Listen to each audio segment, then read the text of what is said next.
Hey guys, good morning. It's your legal bestie, Attorney Symone. Apologies, I am a little late, but we are going to hop right into today's testimony. We are back on the stand with Jane Doe. And what we're going to go over today is she's going to finish up on what's called direct, which is the prosecutor asking her questions, and then cross-examination will start. Also, don't worry. I got my Astro Glide, which we shake over here on the channel when really fascinating things happen. We've got the Astro Glide. Here we go. I got my gavel. And most importantly, I have transcripts from yesterday's testimony. So we're going to be delving back into yesterday's testimony so that we have a clear understanding of all that's going on. Now, I've been in the courtroom each day, since the second week. And I'm going to be back there this afternoon. I really want to see what's going on and be able to report back to you. But of course, I enjoy giving you guys the live legal commentary because I'm one of the few attorney bloggers that are covering this. And I want to make sure you guys have a legal understanding while you may or may not be entertained as well. So let's hop right into it. As you join us, let us know where you are viewing us from. Hold on. Here we are. Wait a minute. All right, let's get back. Excuse me. Hold on. We are, let me see the comments. And I'm really excited, y'all. I know my background is all boring and stuff, but I got a big TV and I'm at my homegirl's apartment. Here we go. Let's start this one. All right, so they're starting off the cross with Jane, and don't worry, I'm going to get us all caught up before I add in my personal commentary. Now, the judge says, I am ruling that,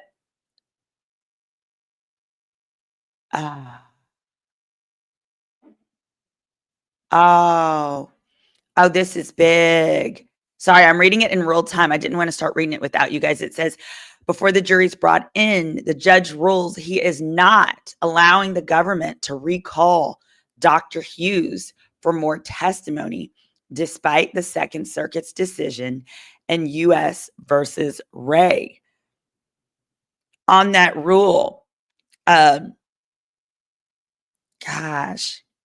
Okay, I'll pull from the docket if he's filed an order, the reason why. So basically, what the government wanted to do was recall Dr. Hughes to be able to speak on, Mia and Mia's testimony, speak more specifically in light of the additional testimony that happened. Well, So Cassie testified and then Dr. Hughes. But after Dr. Hughes was Mia and was now Jane. Let me write down Jane so I don't accidentally call her name. Jane, I'm going to actually put this on my screen. There we go. Jane, I got to call her Jane.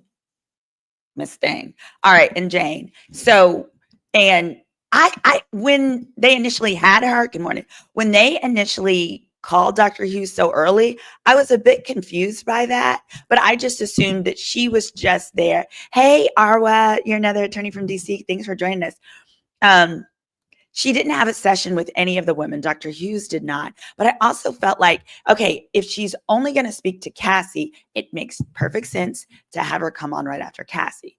But if she's going to speak with regards to other victims like Mia and like others, that perhaps those people should all testify and then she could testify.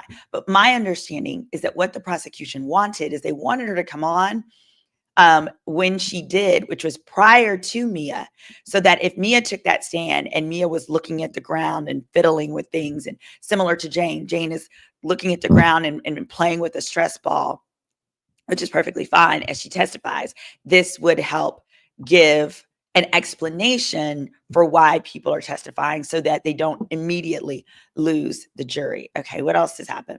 It says the judge also ruled that Jane's notes reflecting alleged fraud to induce her into the hotel nights are admissible.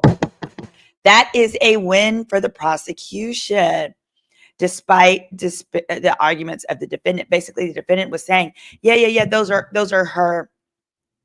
It's a good question. Yeah, those are her personal notes. However, she didn't share those notes with Diddy. There's no indication that the defendant was aware of those thoughts, blah, blah, blah. Beatrice asked, could they get a statement from the doctor? Nope. Whatever they have already from Dr. Hughes is the extent. If they wanted to call, the problem is anyone that you list as an expert, you have to disclose far in advance so that the other side has a chance to object to that expert. So what they got there. Now it says Shapiro is saying, this is regarding Brianna Bongelin, who was dangled off the balcony. It said, Ms. Bongelin said clearly the balcony incident took place September 26th. We believe she perjured herself and that they knew. The government elicited that all the injuries occurred at the same time. Judge, couldn't we say that the government screwed up, giving Miss Westmoreland a rare Perry Mason moment in federal court? That the defense is back in its war zone, could we say? Just great job.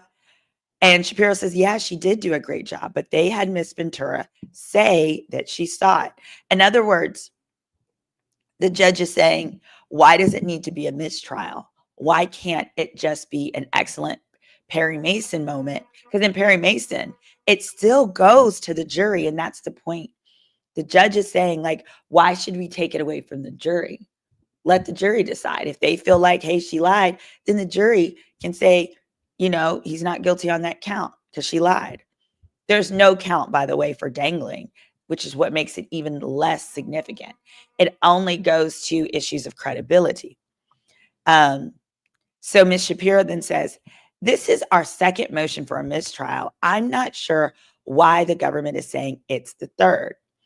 The government says perjury is only one prong of a 4-prong test.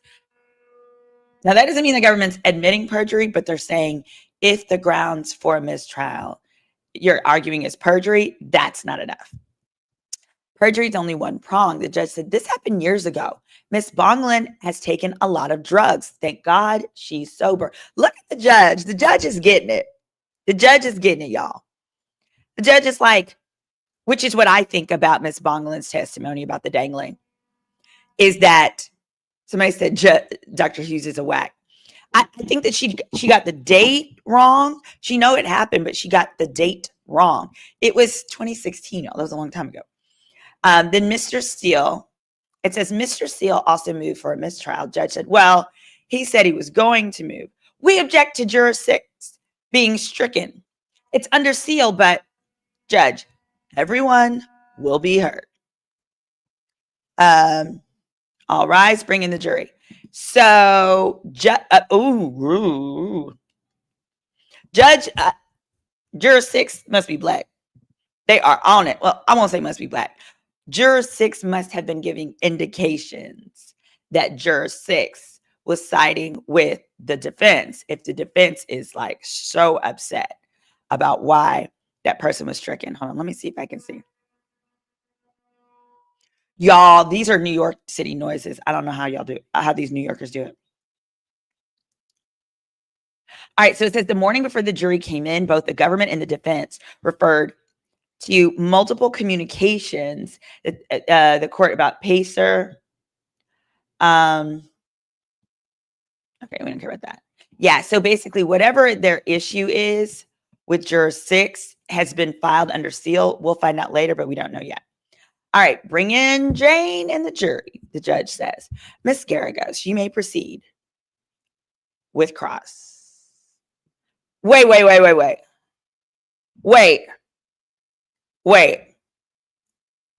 Y'all, hit the like and subscribe. Thank you. Hit that like as you come in. Okay, so the mistrial has not been granted. But hold on, guys. I just knew they hadn't rested. I just knew there was a little bit more they wanted to get to, like the blackmail. I just knew. Hold on. If y'all watched me yesterday, Did y'all feel like the prosecution covered everything that they needed to with Jane? We got the transcript, but now I am perplexed, baby. I am perplexed. We're going to get caught up here, and then we're going to go back. Because I didn't get to the end of the I had the whole transcript. I did not read it all.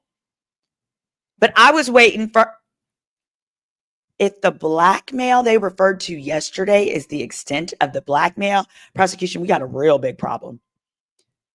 Okay. I'm getting caught up in real time.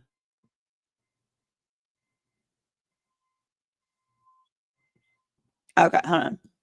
Miss O says, I was just in another chat and Tyrone Blackburn sent a super chat talking about Juror 6. Said that she tries to make eye contact with Diddy and is clearly on his side. Oh, thank you, Miss O. Thank you. I had a feeling it was something like, and if it was the she, I got my little write-up somewhere over here where I jotted down the jurors. Yeah, that's the black lady. One of the black ladies. All right. Lord. Okay, we are starting with the cross-examination. I thought that in the morning time, the government had a few more questions. Maybe they were going to hone down additional instances of physical abuse. There was only the one, y'all. Am I wrong? There was only the one instance of physical abuse. I'm having difficulty understanding how that was the same as Cassie. No, I got the whole, I don't know if she was a deli worker. I don't have her job. Why am I not in court? Because I'm enjoying this. I enjoy this from home, doing this with you guys. So I will be in court this afternoon, guys. I'm going to court this afternoon. I'll be honest, I was scared to go to court yesterday because I thought the judge was going to kick me out. We'll get to that later. Here we go. Bring in Jane, then the jury. Miss Garagos, you may proceed. Jane, we've met before. Then you stopped meeting with the defense. That was your choice, right? Correct. Ooh, well, that's a bit of a zinger. That's a bit of a zinger, isn't it, guys? Yes, they let Juror 6 go. We've just heard that Jane used to meet with the defense, and then she stopped. Miss Garagos, you're testifying against Mr. Combs. She says, I'm testifying against him. How many times did they prep you on how to be cross-examined at this trial? Maybe 2 or 3 times. Did you bring in other prosecutors to cross you? Yes. And they granted you immunity at the grand jury, right? Yes. You said you had regret about some of the choices that you made with Mr. Combs. She says, if you have it, I'd love to look at it with you. As in, like, testimony of her saying that previously. Miss Gary goes, you chose to participate in that lifestyle for many years, and you did not want to break up with him, right? I did not want to. You had sex with other men for years. I resent the emotional control. I was hooked from the start. Oh, God. Y'all, we got a problem. We've got a problem. Yeah, I love this. This must be one of those biased YouTube channels. I've never seen people want a man to go to jail so bad in my life. This is not a real RICO case. MFers are trying to force something that's not there.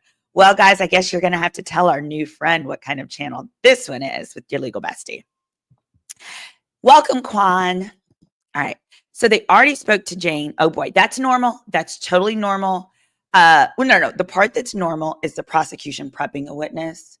It is unusual that a witness has spoken to both the defense attorneys and the prosecution prior to trial.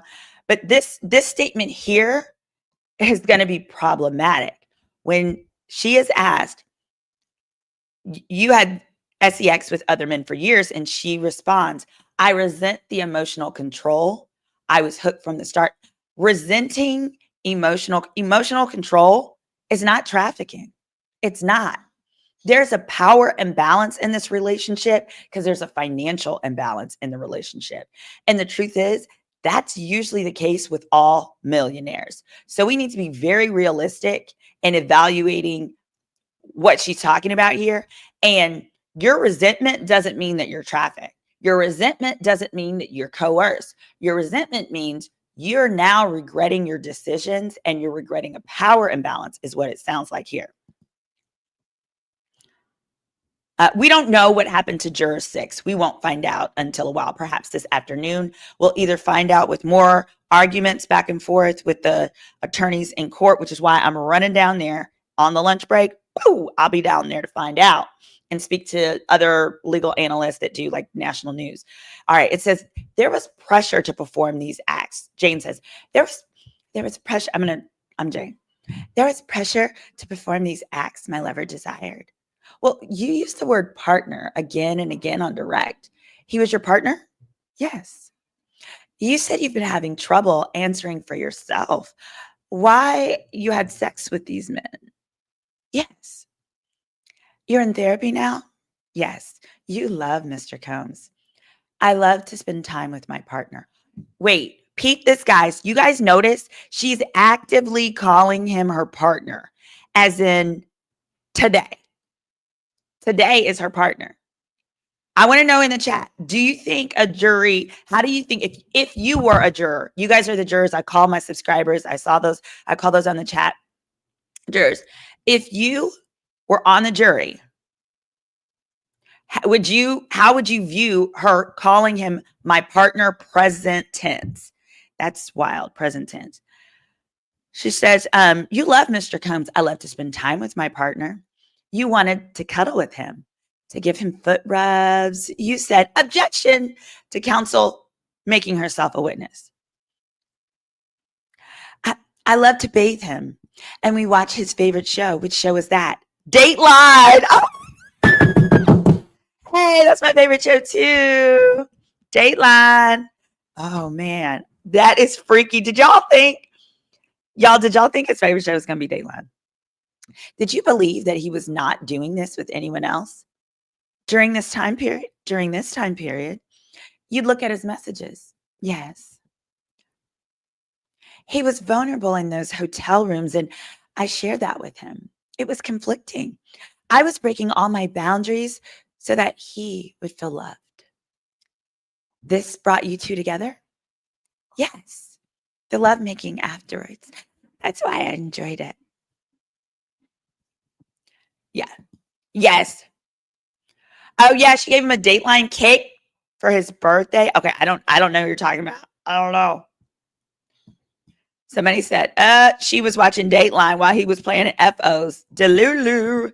Not the criminal watching crime show. Somebody said, dumb as a bag of rocks. I'm starting to feel like Jane is a plant. Y'all, seriously. All right, baby guy. All right, guys, we are caught up. It looks like, just about. All right, here we go. You tried to be very sexy to him in those rooms. Oh, no. Yeah. She said, I think I was sexy in those rooms. Y'all. Okay. Y'all. I'm gonna reread this. Okay. Lawyer, you tried to be very sexy to him in those rooms. I think I was sexy in those rooms because you're a beautiful woman. Did you choose the wardrobe? Initially, he did. He liked baby oil. It turned him on. Yes. How old were you when you started your relationship with Mr. Combs? 35. What are examples of your fantasy talk in those rooms? Well, he'd have me and the entertainer be in role play. Cheating role play that Sean left town. You guys, they would cheat. It would be cheating role play that Sean left town. How high were your heels? 6 to 7 inches. Usually I wear 3 to 4 inch heels. You wanted your child to be you wanted your child to be closer to your child's father. But did the father see the child? What does that have to do with this? They're trying to throw her off. Objection. There better be an objection, baby. I need to hear an objection. Yes, she's almost 40. She's almost 40 now. She's almost 40, 30 freaking 5. Yes. No, she's not off the stand, baby. After they just started the cross-examination. Y'all, objection. And I'm calling objection on that one now. There we go. It says,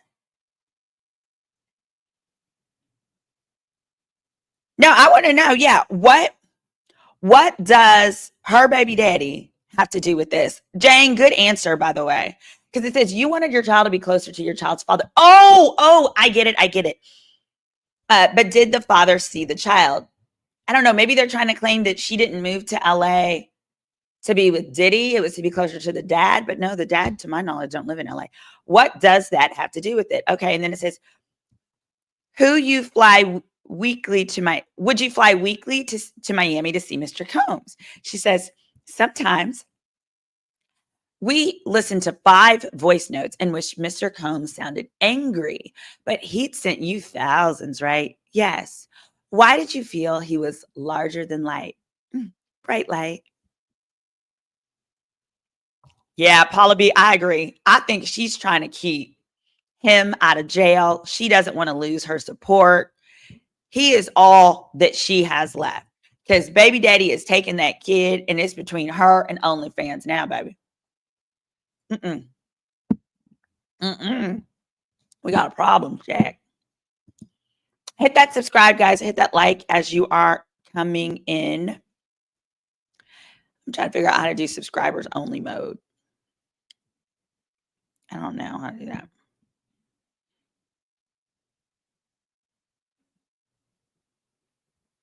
Oh, and guys, let me let you know. A little birdie told me, y'all, that it is going to be super star studded when Diddy's defense starts. So what happens is prosecution gets to call all of their witnesses that they want to call. And then once the prosecution rests, which is going to be by Friday, once that happens, excuse me, um, once that happens, then the defense gets to call whoever they want. Y'all, it's supposed to be star studded. I want to see in the chat, who do you think Diddy is going to call for his side? I think perhaps Young Miami, Kanye, perhaps, which would be absolutely insane. Absolutely loony freaking toony. They should have let the lady lawyer on his team cross. Oh, you mean the black lady? So they do have a woman. It's Teeny Garagos. Her father is Mark Garagos. So wait, Deborah said, I'm confused. Whose witness is she? She's the prosecution's witness. She's the government witness. So for those who are like, oh, I'm being too hard on a victim, I'm analyzing the law. And thank you, baby doll. She said, I think some of these witnesses are on payroll in order for the defense to call either for a mistrial or to get a not guilty. I'm beginning to think that too, y'all. Because to this day, Diddy pays her rent. Diddy is paying for her lawyer in this case, and he's probably paying for her family court lawyer too. Yeah, Kanye would be a terrible choice. Because the way this lady is throwing this case, you got to be kidding me. You have got to be kidding me. Hold on. I'm going to start a poll on that one. We're waiting for updated tweets. Is Jane working for the defense?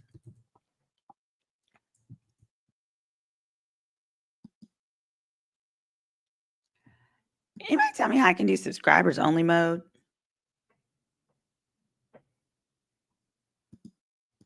I don't know how to do that. Oh, wait. Oh, I get it. I think I found it. This ain't, wait, no, that's not how to do it. Hold on. We got 78 are saying that she is working for the defense.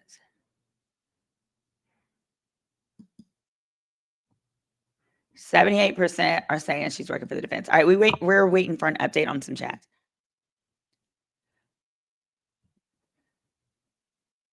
Wait a minute. The heck? All right, let's see. Let's see if we got an update. I think we do. Somebody said, I feel like he's paying. Diddy is going to call B2K. Quit playing, Yolanda. All right. So they asked, uh-oh. Where'd it go? Wait. Okay, here we are, the update. How old were you started your relationship? We got that one. What does her baby daddy have to do with it? That's right. You don't have nothing to do with it. Why did you feel like Sean was larger than life? Bright light. He introduced me to the gospel. He had a favorite pastor we'd watch on TV. Ah! TD Jakes has entered the chat, y'all. TD Jakes has entered the chat. Ciao. Yeah, Kanye would sink him. She got on her job. Why do I think Diddy is paying for her rent and her lawyer?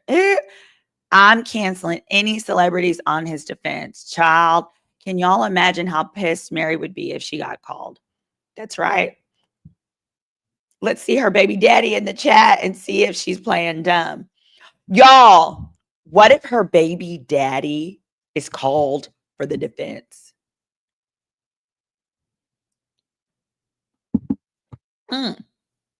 Y'all, that could happen. It could totally happen that her baby daddy be called for the defense. Hold on, I'm going to read this tweet completely. It says, he introduced me to the gospel. He had a favorite pastor he'd watch on TV. Has that stayed with you? Yes. Do you watch that pastor today? Objection sustained. Oh, it's totally irrelevant. How much did he invest in your dress line? $20,000. Y'all, the reason, and people are like, she's making fun of the victim. Y'all, this is how she talks. I've been in the courtroom daily. This is how she talks. She talks like, I'm a victim and I'm going to show you with my voice. The pastor is TD Jakes. Pastor TD Jakes has entered the chat. Why am I being silent? Shani said, Symone's usually trolling. I'm being silent today. Shoot. I'm not usually, is it trolling? I'm messy. I don't know about trolling, but wait, doesn't the witness list have to be presented in advance? Yes, it does. It does. And it has been Sunday. Sunday by 10 p.m. This past Sunday was the prosecution's deadline to confirm any additional witnesses that they were going to be calling this week. And because Jane is expected, what's today? Tuesday. Jane's expected to be on the stand at least 2 days with this, with the cross. So that would mean Tuesday, Wednesday. Okay, then that would leave Thursday and Friday for them to call anyone else if they want to. Yeah, TD Jakes would never take the stand. I don't think so. So when you guys are like, why is she's mimicking her, she's making fun of her with a voice. That's what she sounds like. If anyone's ever heard her voice, you'd be like, yeah. So she's got a clothing line. I think it's primarily swimsuit or dresses. No, it's dresses. Oh, they said dresses. Sorry, I thought they were going to say swimsuits. Somebody asked, is it her dress line or is it his dress line for you? Hey, from Houston. Yes, Kim. Yes, she is only impacting one aspect of the case. And here's the beauty of it. It is the S trafficking. She has her own count of S trafficking. Ooh. Brittany Himes, you asked a really good question. I'm going to star it so I can come back and answer it.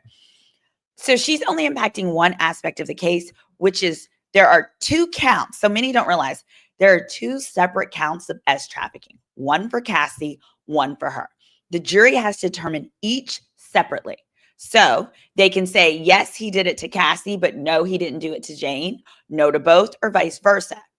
My issue with the prosecution calling her as a witness is that it doesn't seem to help build on Cassie's testimony. But you guys can let me know your thoughts on the chat.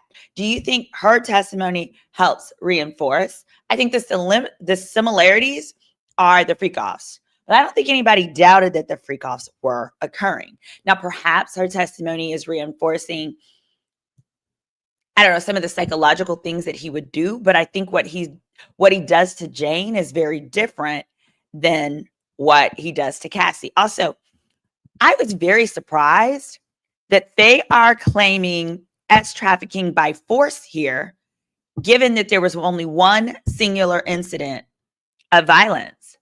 And that didn't happen until 2.5 years into her performing the freak offs. In fact, it happened in June. They're still together to this day. June of 2024. He's arrested in September of 2024, which means after that, she never hit him and he never hit her, which makes you wonder, well, was this a situation where she started the fight? And I will be playing a clip for you guys. We're going to be going over, I have the transcript. We're going to go over the part of the transcript. Okay, we're still waiting on an update. So we can read it word for word. Of course, I'm going to read it in my voice. Y'all say y'all like my voices. And I will be acting out. I'll be acting out the fight scene, the fight scene where everything went to town. Here you go. Are her and Diddy still in a relationship? We're gonna find out, but it sure looks like it. I say that because he's paying all her bills still, and we're now past that 2-year love contract. That love contract was March of 23. We're now in June. She did attack him, Coco Melon. Coco Melon, you be saying crazy stuff sometime in the chat, girl, or boy, welcome. But I do think, yeah, somebody said, welcome to the Red Wine Theater. You be saying crazy things, but she did attack him that day.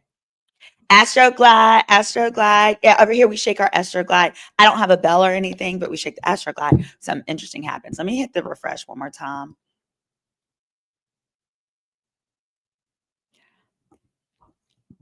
All right. While we're waiting on that chat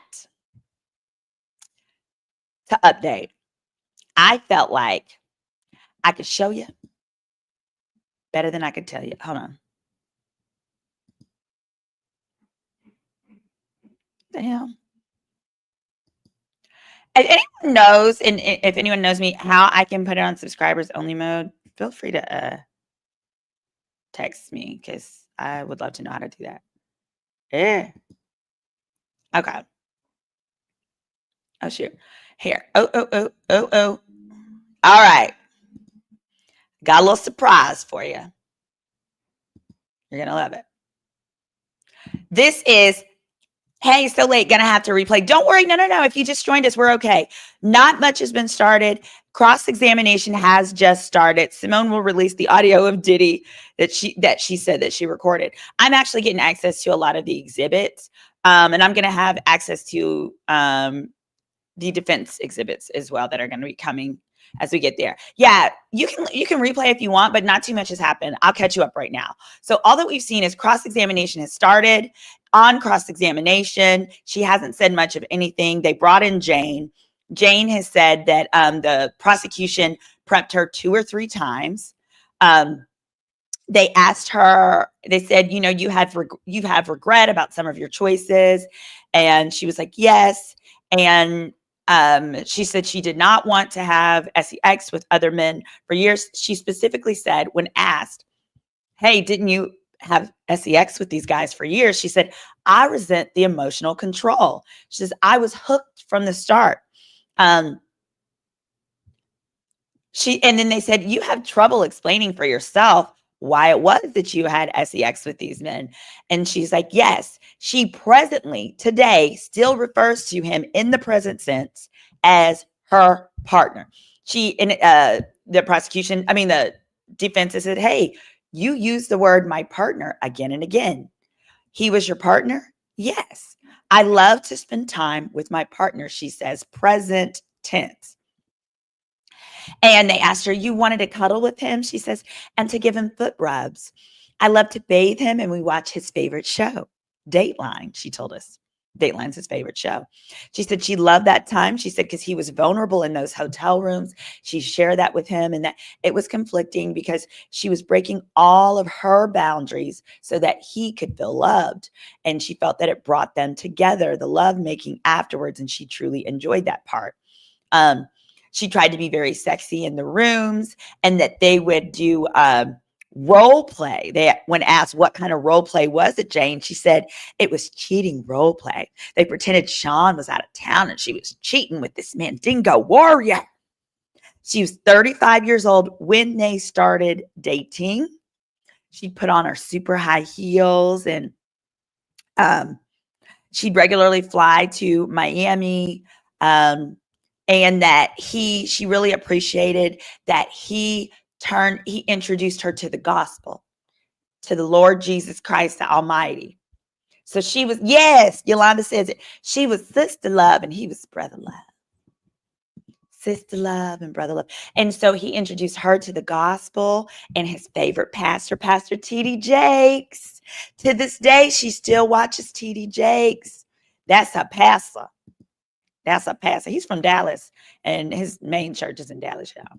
Pastor T. It's pissed me off. Pastor. He introduced her to the gospel, and she loved Pastor. And Diddy also invested $20,000. Here we go. We got some more. $20,000. Here we go. $20,000 into her clothing line. Why did you join OnlyFans? They asked. Well, if I could get off, I would.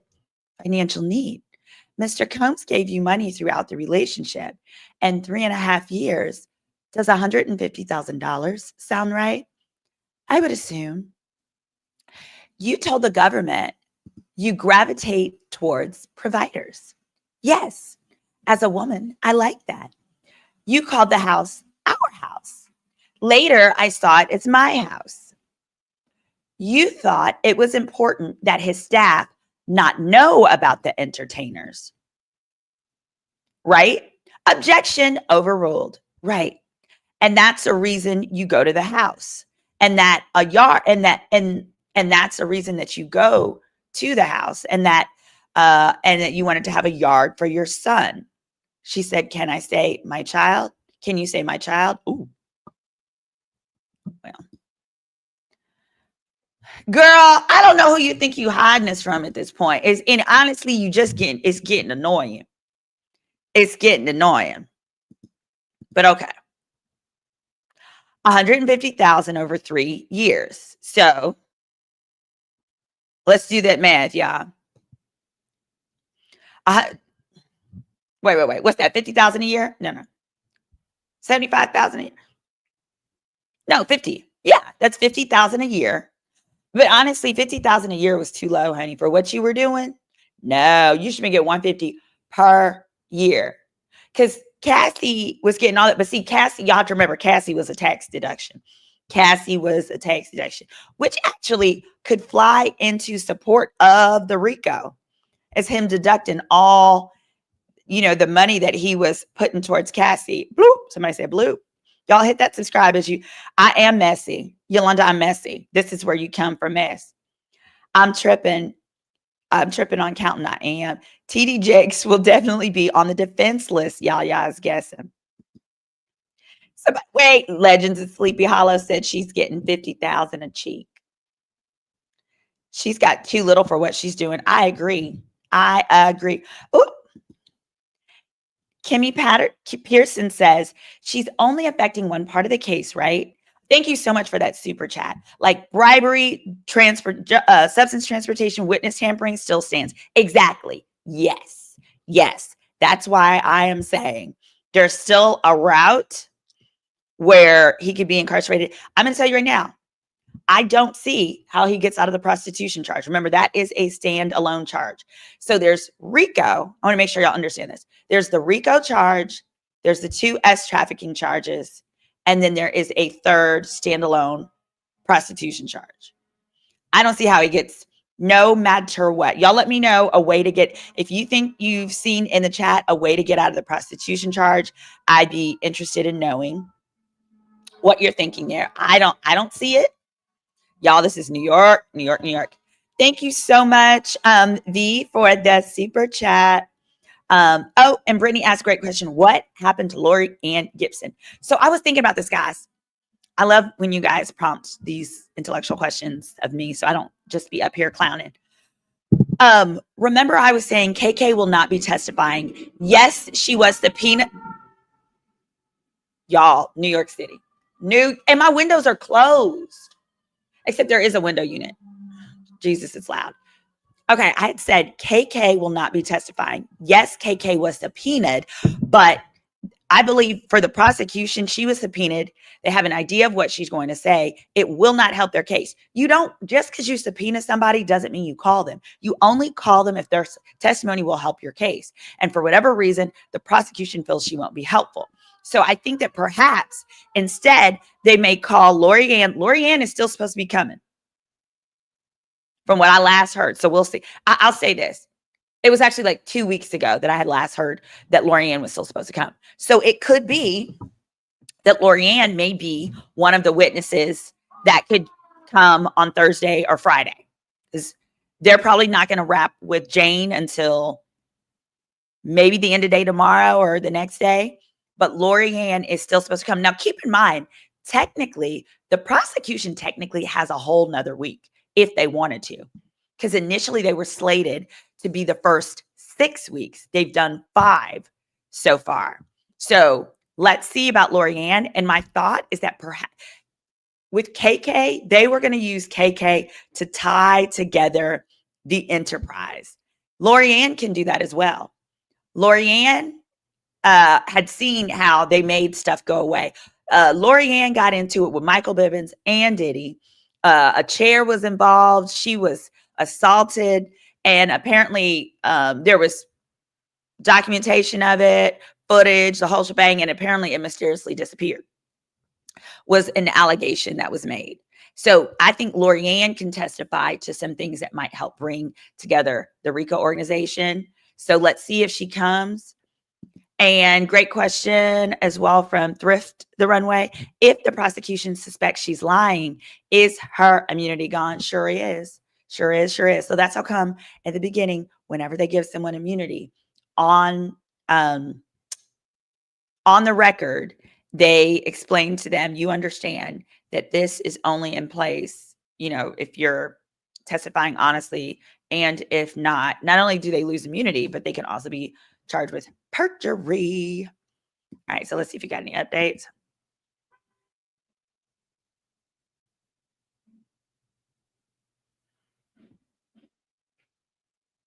All right, we do.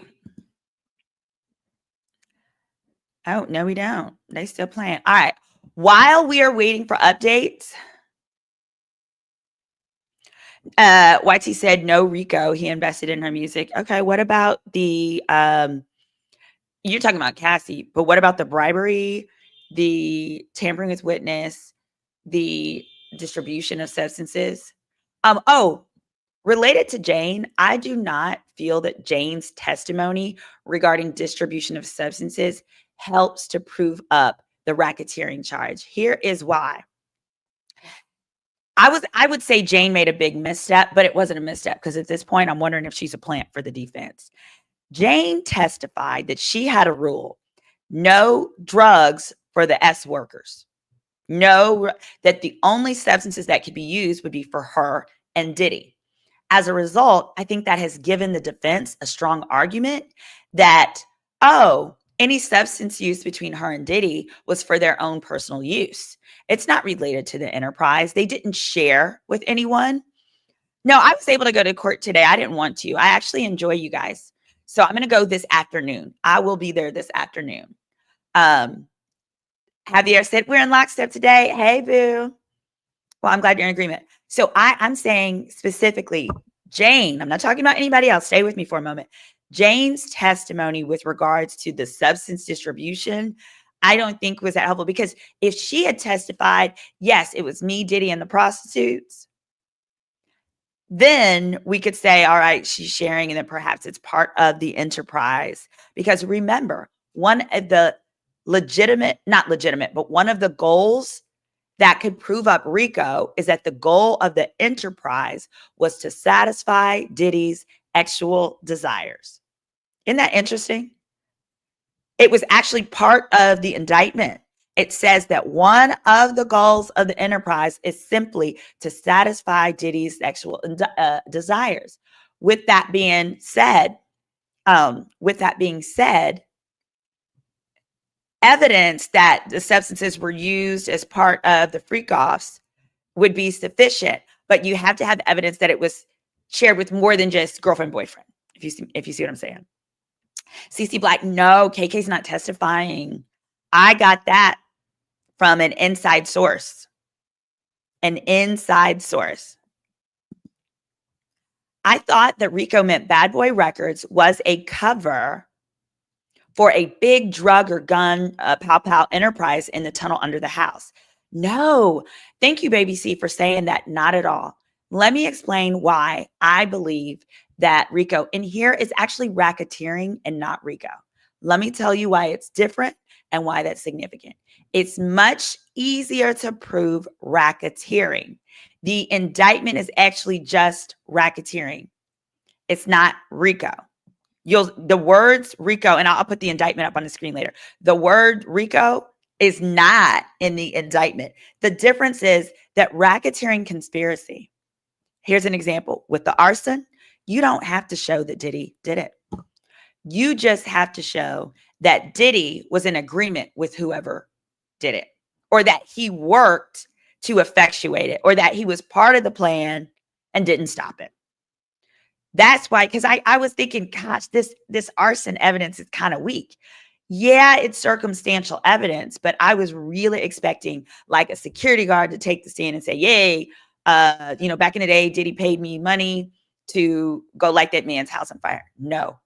Racketeering conspiracy simply means that you work together in agreement. So that means I don't have to do the arson. I can literally look at my homeboy and be like, I would love that boy's car to get blowed the hell up. Dude. And oh boy could be like, word, blow it up, come back and tell you. And you'll be like, cool, good. And that person, if that person's part of the enterprise. Now, yes, there are absolutely still gaps in there, but more specifically, how Baby C was saying, I thought Rico meant it has to be a cover for another enterprise. No, all they have to show is that number one, it was an organized group of people. Organized is used very loosely. A basketball team under the law could be considered. It's just a group of people. We know we have a group of people because he's got staff. That's sufficient, number one. Number two, they have to, in some way, commit crimes. People within the entity, not Diddy, but people in the entity have to commit. Diddy can commit not one of them, but as long as his staff does it, that's sufficient. And third, they have to work together for a common goal. Pursuant to the indictment here, the common goal is Diddy's actual pleasures, protection of his brand, and securing his power in the industry. That's it. So it makes it really fluid. So for example, that bribery totally satisfies all of those prongs. His staff, KK, started, harassing the worker at the hotel to get that tape. They paid the guy money, executed it. Why? It helped. Number one, it made him happy, but more importantly, it helped protect the brand. Protecting the brand isn't a criminal goal. So that's why it's very clear. I want to make clear here, Baby C, that no, they don't have to be a drug front, a gun front. No, they can do exactly what they're doing. The issue is, are you executing the goal by committing crimes? Because the goal to be sexually gratified ain't a problem, right? That's not a crime. And the goal to protect your brand, absolutely not a crime. Not a crime at all. The issue is that how you get to the goal is working with friends to commit crimes to do it. Yeah, Shani, I don't think all 12 are going to agree either. Thank you. Thanks for running. Yeah, I don't think all 12 are going to agree. But do you think, Shani and others, do y'all think all 12 will agree on the prostitution? Let me know in the chat. I'm going to go back to the tweets, but I want to know in the chat, how can they get out of the prostitution? The hookers. The hookers were hooking. And the hookers took the stand. Oh, we're still waiting. It says, A. McMill said, all the feds need to prove Rico is proof of 2 acts. Yep. You know what? Let me go ahead real quick, and I'm going to play you my quick little RICO recap. Hold on, let's see. I don't know if y'all can hear that. Let me make sure the audio. Tell me if you guys can hear this. Probably not. Could y'all let me know in the chat? Could y'all hear when I played that? Could you hear that? Okay, yeah, you couldn't hear that. All right, I'll get the other. I'll play it from another. But can you hire people and legally? Let me see. Can you hire people and legally have an enterprise company to satisfy your legally? No. Well, the problem is you can't pay for SEX in America. Can you hire people and legally have an enterprise or a company to satisfy your actual desires? The problem is that you can't pay people for SEX. I guess if you wanted to hire people to, I guess, buy you dildos and stuff, they could do that. That would be a legal way.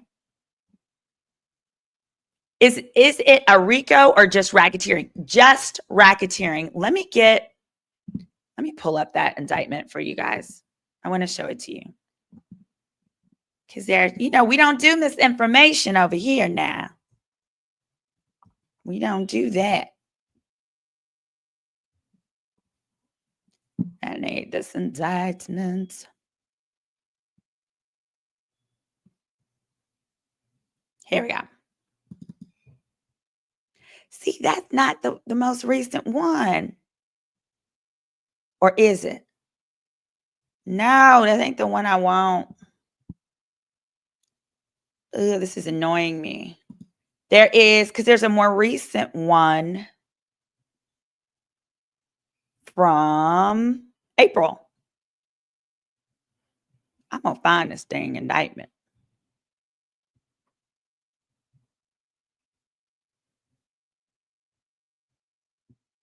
Because I've been looking at one on my phone. Hold on. I'm going to find it. What is that smell? Oh my gosh, my neighbors are smoking ganja and it stinks. Here we go. Third indictment. I got it.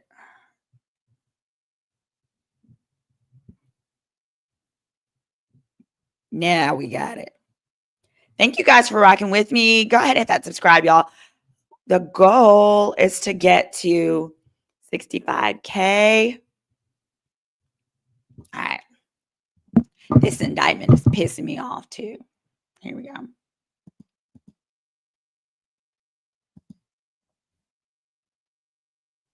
I got it.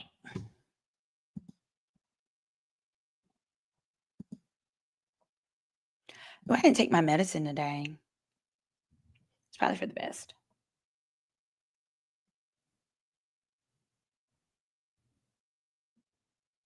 What the hell? Where did it go? Come on.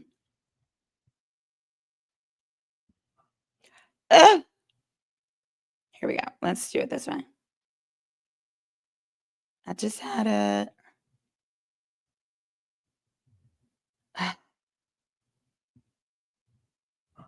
You just gonna. There we go.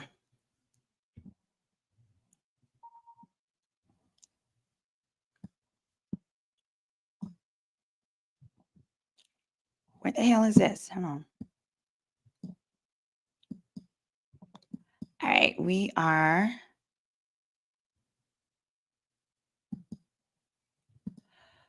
Let's get this in here, okay? And getting the indictment. I'm trying to show you guys how it is not RICO. It's just racketeering, at least on the third one. It may have started as RICO, but nope, it is. Here we are. It is the third indictment. All right. That ain't it. Come on. Come on. In the meantime, that's what I should have been doing. Oh, no wonder it wasn't coming up. I misspelled indictment. Come on. Oh, okay. Here we are.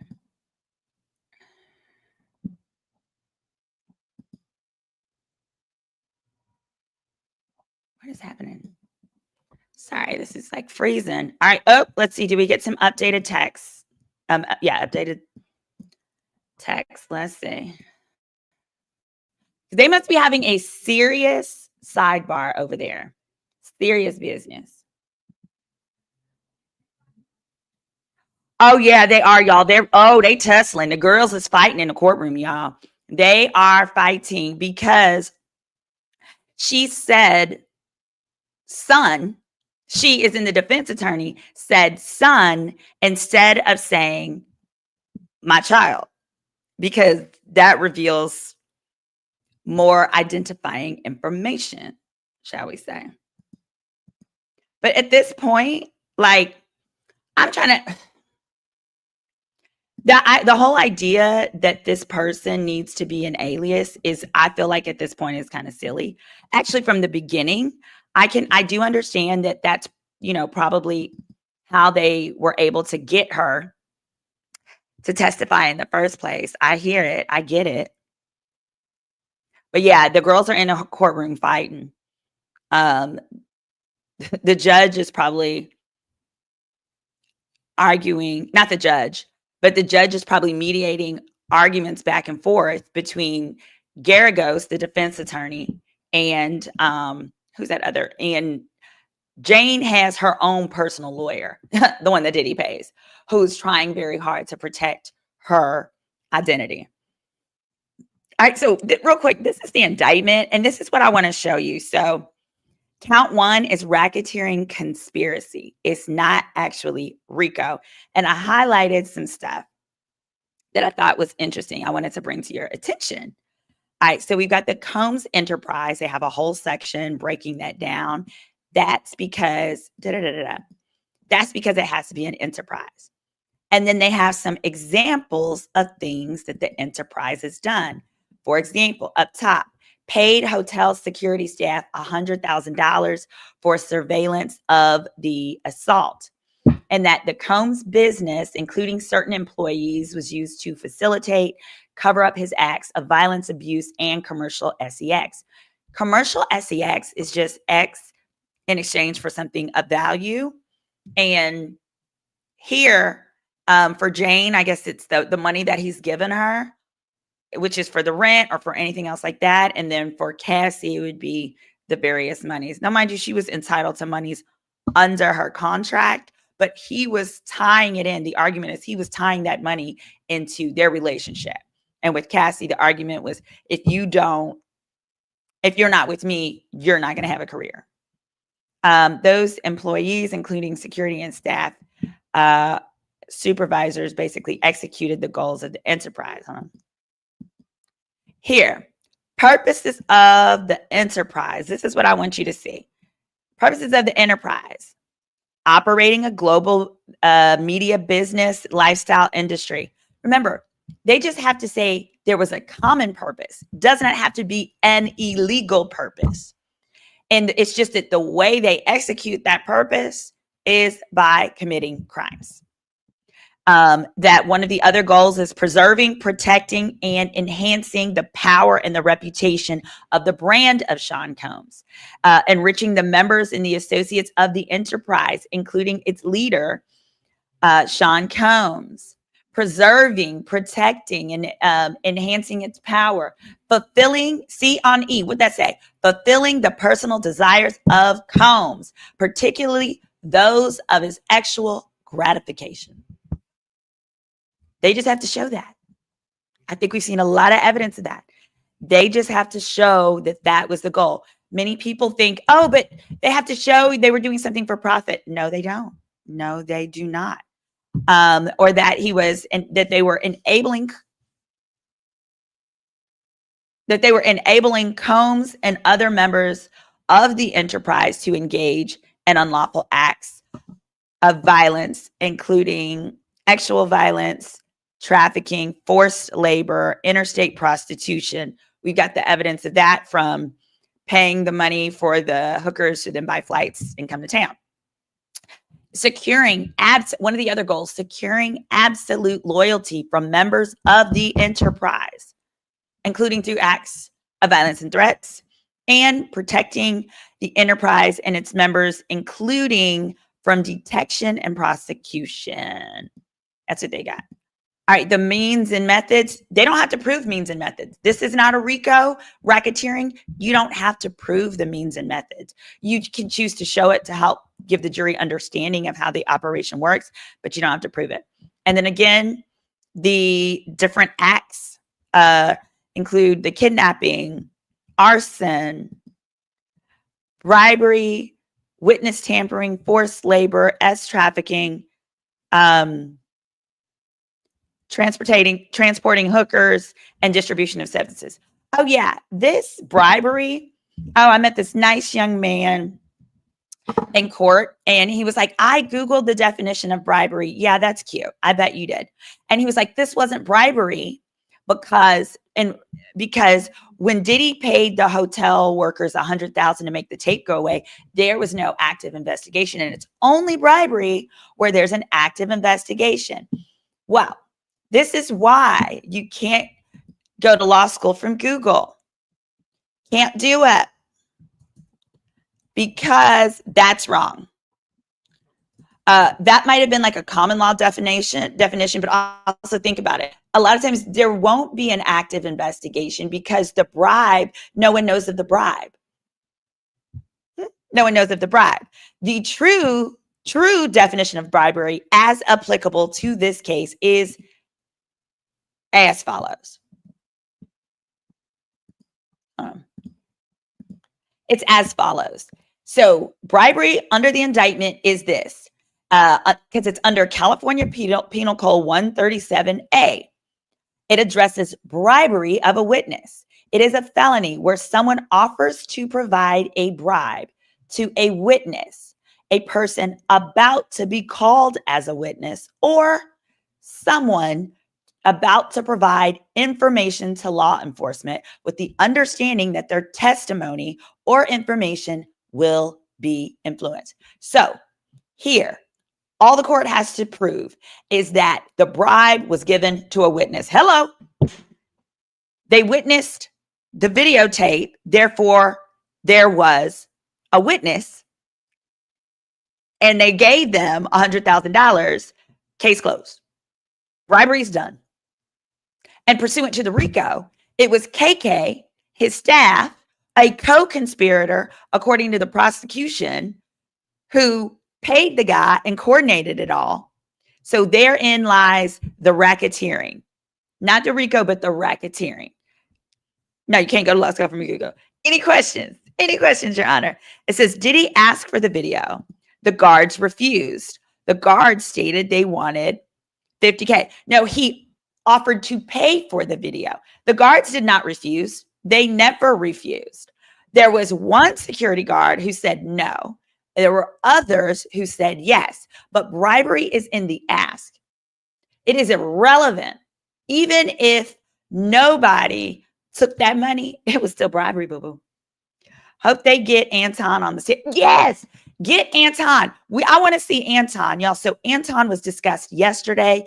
He was one of the hookers. Anton was the one that tried to blackmail Jane with the videotape. I want Anton to get in there and show us the tape. Shepard, the guard refused. It's on record. Shepard, who was in the courtroom? Me or you? Me or you, honey? Who is Eddie Garcia? Eddie Garcia got on the stand, sir. Eddie Garcia got on the stand and testified that he received $100,000. That it was split as follows. 50 went to his boss. He took 30 and 20 went to another staff member. So while the person that you're referring to is someone who testified week one that he did not take the money, Eddie Garcia took the stand and said that he did. This is why the specifics matter. That's right. Hold on. Israel Flores. That's right. Israel Flores refused. Eddie Garcia got the $100,000. Correct. Shepard, Diddy didn't offer money. You're right. His staff did. His staff did, and it doesn't matter. No, that's actually not true. The first guy, the one that you said didn't accept the money, that is the guy who actually said that Diddy answered the door and he had like a bag of cash. So I know there are a lot of people who are trying to say there was no bribery.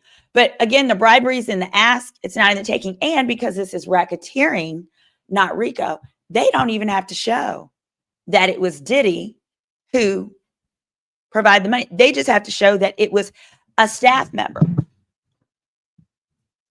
And so, okay, I ask you this. It doesn't matter who offered, and it does not matter whether Diddy offered it or they said, hey, I'll make this go away if you give me $100,000. That's why I have the law on the screen here. California Penal Code says it where someone offers or provides a bribe to a witness. So first of all, if you were in my class, Shepard, I would give you a B plus, a high B plus, maybe A minus for saying, well, wait a minute, he didn't offer. That's a good argument.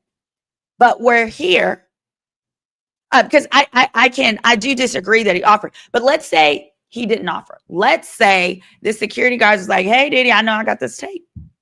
And I know if it got out there, it'd be big problems. Under this law, it doesn't matter whether he offers, if he provides the money to a witness. And it has to be related to a crime, right? It's not bribery if he only saw you trip and fall in a very embarrassing way. That wouldn't be bribery. It has to be a witness to a crime. So I hope that helps. I appreciate intellectual discourse on this channel. So yes, they received the funds, but it doesn't. Yeah. So we just talked about that. It doesn't matter whether he offered it. The law says or provides. Somebody said he's a demon. Somebody said the cop. Yeah, Israel Flores, the cop. Oh, you know what? Hold on. YouTube Streets. You're making a good point. Israel Flores is now a police officer. So it is significant the fact that he wouldn't admit if he took the money in the first place anyway, because he couldn't be a cop. It could be problematic with him becoming a cop. He didn't want no part of that. He's like, no, I'm trying to get out of this $10 an hour security job to guard the guy. Yeah. Thank you. All right, let's check those tweets, guys. Let's get back on it. This is why I like to do this in the morning. So my schedule now is going to be morning time, tweets, breakdowns, clarifications. Evening time, I'm going down to the courthouse to be involved in the mess. There's no way there's not an update. Y'all, if there's not an update, okay. Y'all, somebody is in poo-poo, pee-pee, doo-doo, caca trouble. Because if there's no update of the text, number one, they probably might have taken a quick morning break. But I want you to see what's on the screen here. Let me go back to it. The issue is that Garagos said S-O-N. Now, it's out there now. Garagos said son and not sheesh, because it kind of gives it away. It doesn't, but y'all, it's really hard. No, Wake Up Bunny, I would totally tell you. Oh, Wake Up Bunny, you don't know me, honey. If I wasn't allowed back in the courtroom, I would totally tell you. I know, it's okay. You're new here. I'm new to everybody. I need to log in. Hold on. Yeah, I would tell you all day. I'm very self-deprecating if you haven't realized it yet.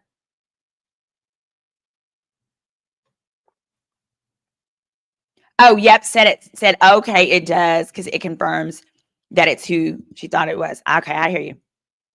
Subscriber mode, I have to hit edit, go to customizations, and turn on subscribers only. Oh, thank you so much, True Hall of Fame. Is the prosecution going to ask that be removed from the record? I bet they will. That's a great question. Okay, let me go. Oh my God. Hold on. Let me get back. Hold on.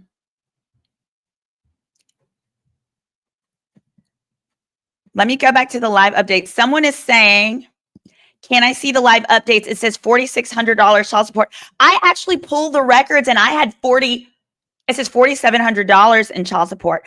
I had the records, but I couldn't say nothing, y'all. What happened here? Wait. Someone is saying, let me just show. Okay. Catherine, thank you. I actually pulled the records. So, and I had that it was 4,600 back in 25th. Sorry. Okay. I'm going to clarify. I'm going to clarify for you. Something's wrong here.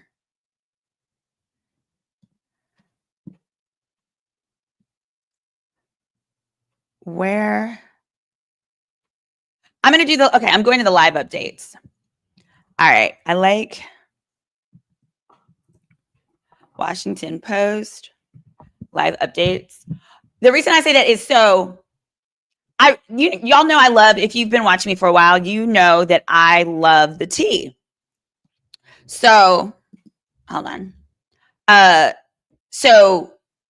what I'm known for as well is pulling court records. So literally the other day I was up all night. I pulled court records from them and I found records that showed the child support was actually $4,600 as of 2016. And so that's very interesting that the father hasn't had an increase, but that would make sense because he was going through some financial challenges.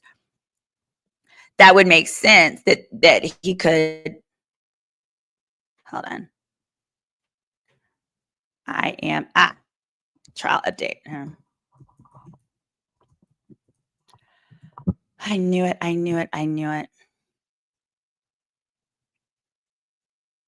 Here we go. I'm switching over to the trial update.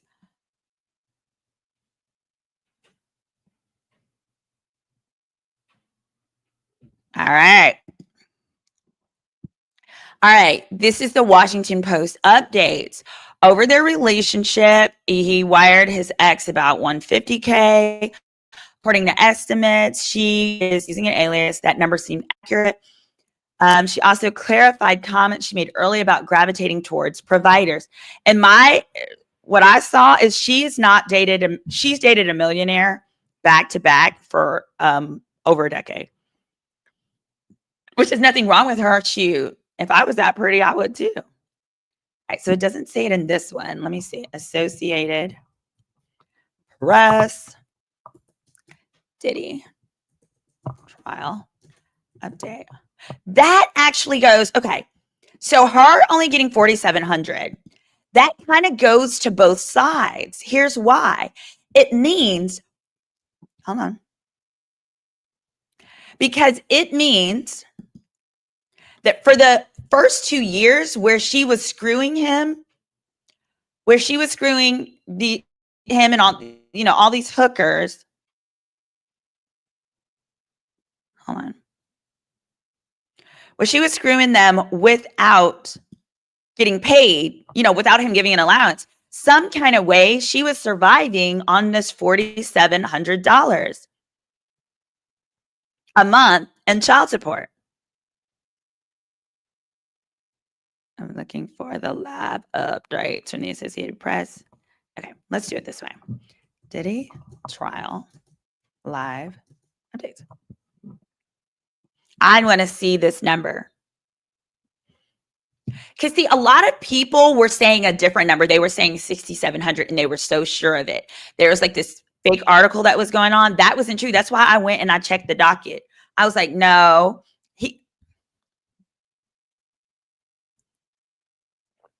that was not correct. All right. I don't know. We just did that one. Let's see. Okay. The judge denied the mistrial motion. All right. Let me see. All right. The judge denied the mistrial motion.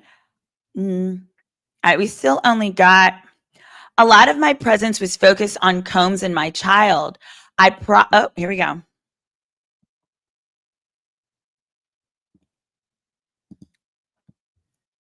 Um,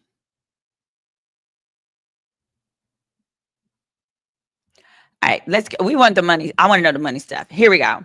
So can y'all see that? Good. If her income is based on her sleeping with escorts, can't she be charged as well? She charged, yeah, but they will never charge a S trafficker and a prostitute in the same case, because you can't have your key witness also be a defendant. It doesn't sit with the jury. It's just, they call it tainting the witness or something.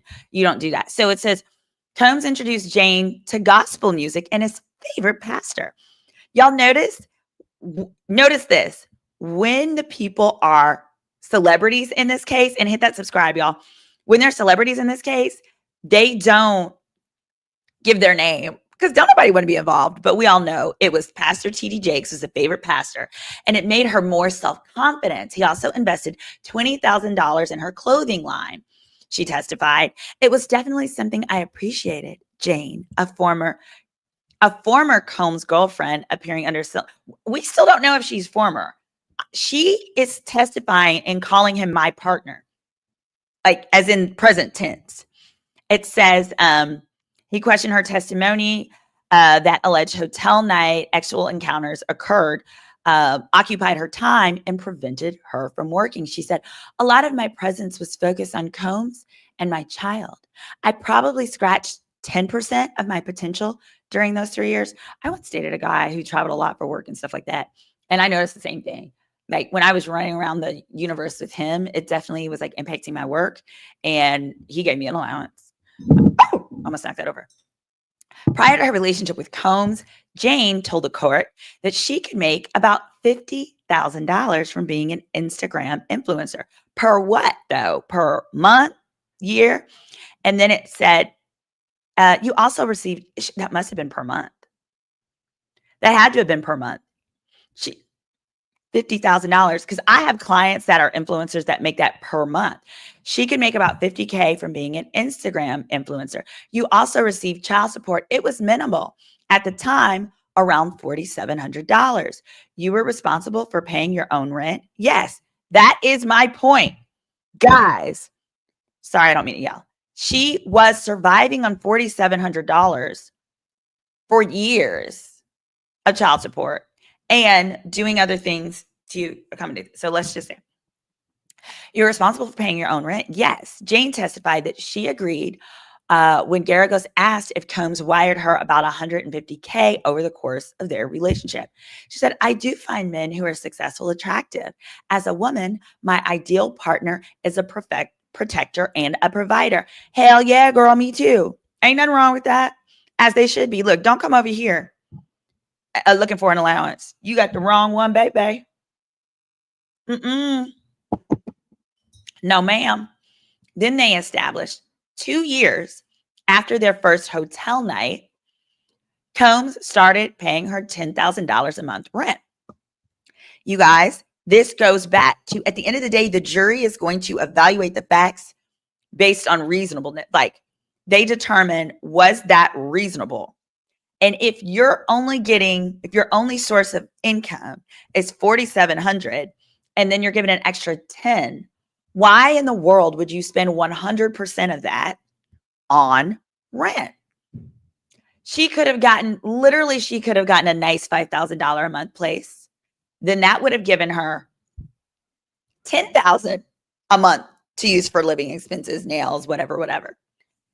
This was poor pussy negotiation. Just bad.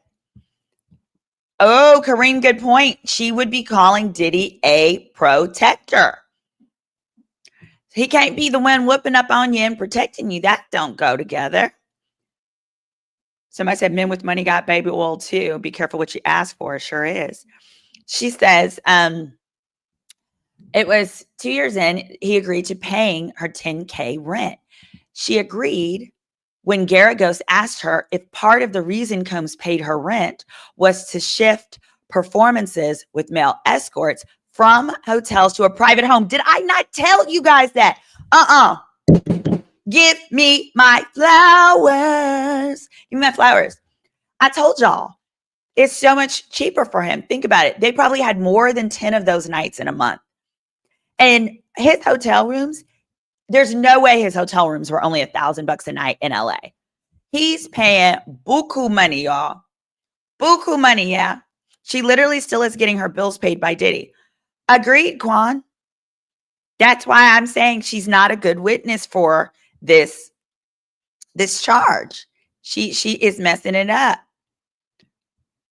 I believe she's telling the truth. I don't think any of these things are lies.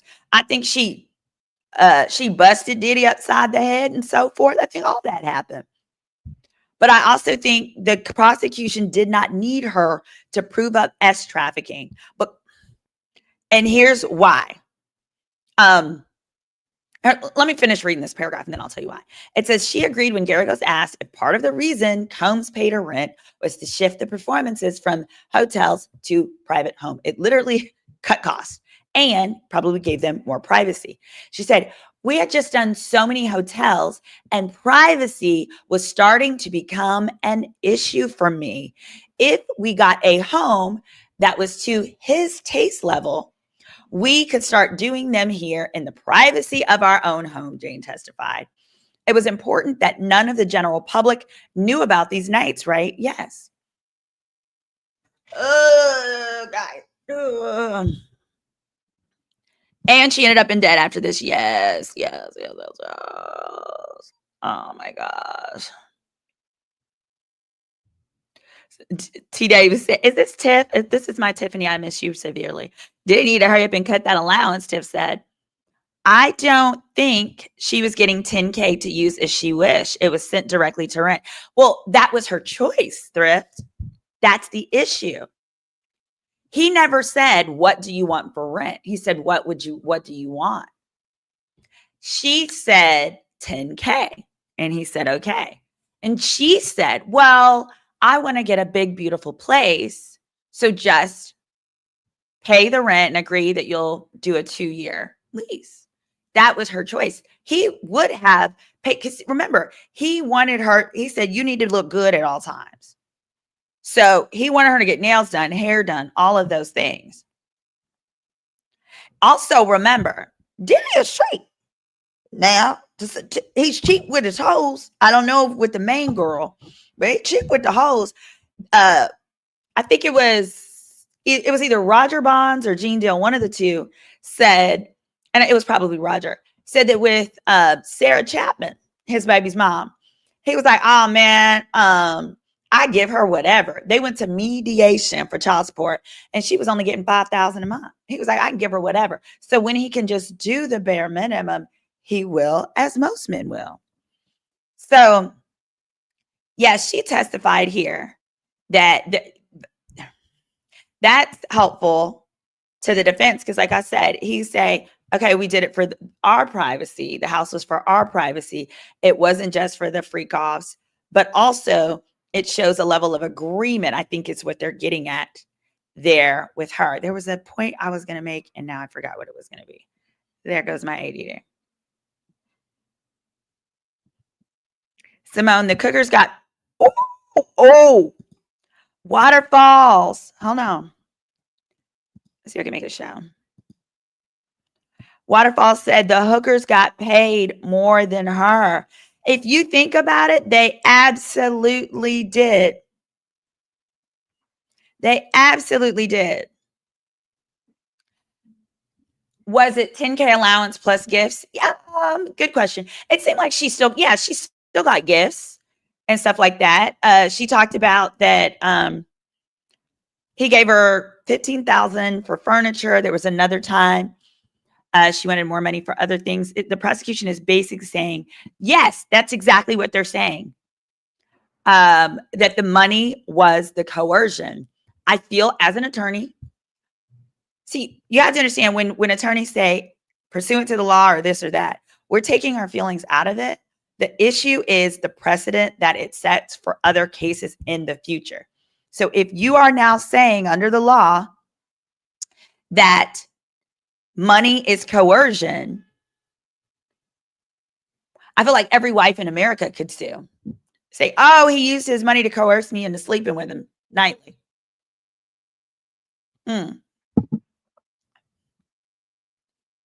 She said she chose a place to his liking. She sure did. That is true. She wanted 15 and he said 10. That's right. But there was never and it has to be used on housing exclusively. He said 10K and she gave in. She did. But yeah, the person that said he was making more money, that the prostitutes were making, Waterfalls, here it is. Allegedly, the man and the woman who saw Antoine with was Kanye and Bianca. That makes sense. Kanye is supposedly at the courthouse. She also refers to it as our home. Yep, I don't think she did that. So, yeah, the house was for the freak offs. It was dual. The house was for her to, it appears, to be closer to him. And no. She was already in Cali. So the question was, how were you surviving? And I think that's what they're getting into. How is it that you were surviving on that 4,700? Tell us more, Jane. We're nosy, Jane. We're doing an update. We're doing a refresh. Somebody said she needs to go to night school to manage her OnlyFans business going forward. Do I think KK would have been a good witness on the stand? No. If she was going to be a good one, they would have called her. All right, let's check these updates.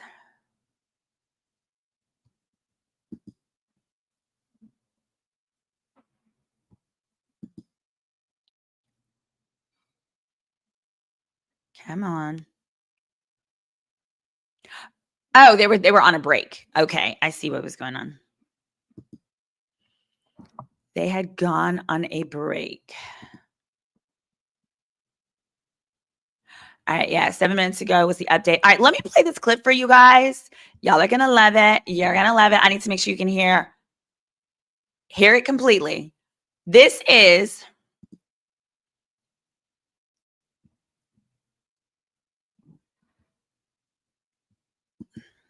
a clip from the testimony yesterday. I want you to put this in context. Agnifilo is stressed because he wants, Agnifilo is stressed. Okay, now we get into June 2018. June 18, 2024. She said this was one of the worst. Okay, guys, this is important. This is Jane explaining the violence. This is the violence in the relationship. Now, I'm setting the stage for you. Yes, I read the tweets and kind of reenacted it yesterday, but there's no one better than the Armand Wiggins to let us know. And this is the one and only physical incident, but this is the incident that the prosecution is saying was trafficking by force. Here we are. Days of her life. Her and Diddy were supposed to spend time together. This is in LA. Jonathan came to stock up the refrigerator and bring Jonathan is like an assistant. Diddy's belongings. She had on a long brown dress that she bought for Diddy.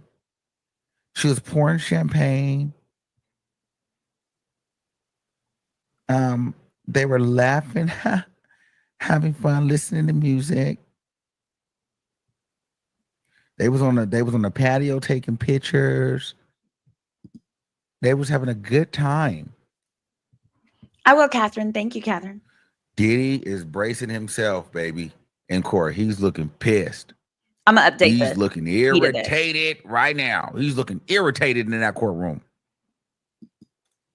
Then it was like a lovely day. They had a lovely day video. I don't know what they were doing because they won't show us, but they had that song "Lovely Day" playing on the video. So it was a feel-good video. You can tell her and Diddy was having a good time. They was having drinks. And then it all changed. This was in the evening. They're having a good time. There was an argument. They said, why'd you get into an argument? She said, because she assumed that Diddy had been cheating with another woman. Check this out, y'all. So she yelled and said, you're a foul. But he really wasn't. But he was just 25 to 27 years older than her. But she was legal. But the only thing was, she said if a woman can't buy a drink, then she's too young. But in hindsight, the woman was, when he first started dating her, she was less than 21, but older than it, but 18 and over. So she yelled, "You're out!" And she got so mad.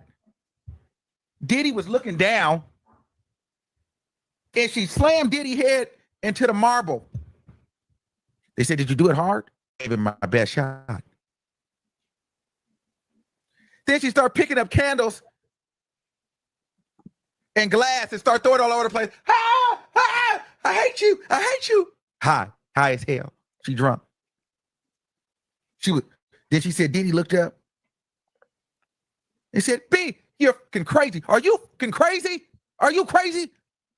She's talking about, "Just leave. Just leave." And Diddy got up and she started running. And Diddy was walking through that house, kicking doors open. Bow! Kicked the door open. Bow! Yeah, she attacked him She first. said that he ran. She ran to the bedroom and Diddy walked. She said Diddy would just walk through the house, kicking the doors open. One door after another. This is Jane. Kicking the doors open. And she'd be running and hiding behind the doors, right?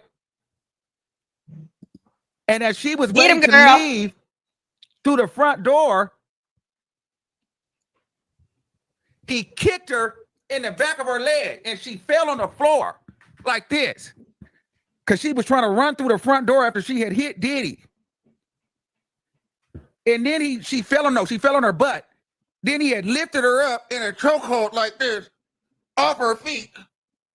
He had her all the way up off the damn ground. And she was doing this. And she said he had choked her all the way up and told her, "B, you're fucking crazy." You're at And she said she was on her tippy toes.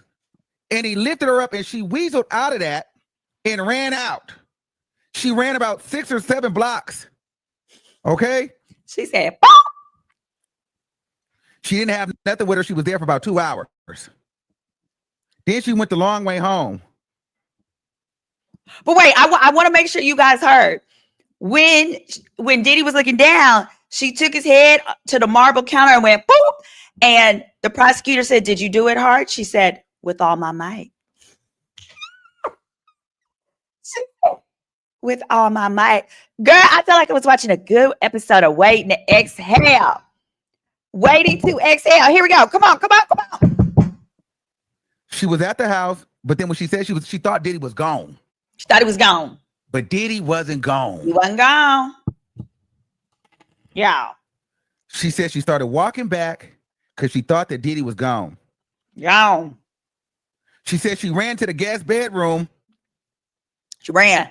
And started kicking wax and throwing more candles and glass.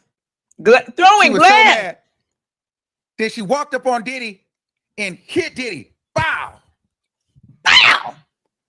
And then she said Diddy stepped back and 2-pieced the shit out of her. Bow, bow, and then uppercut her.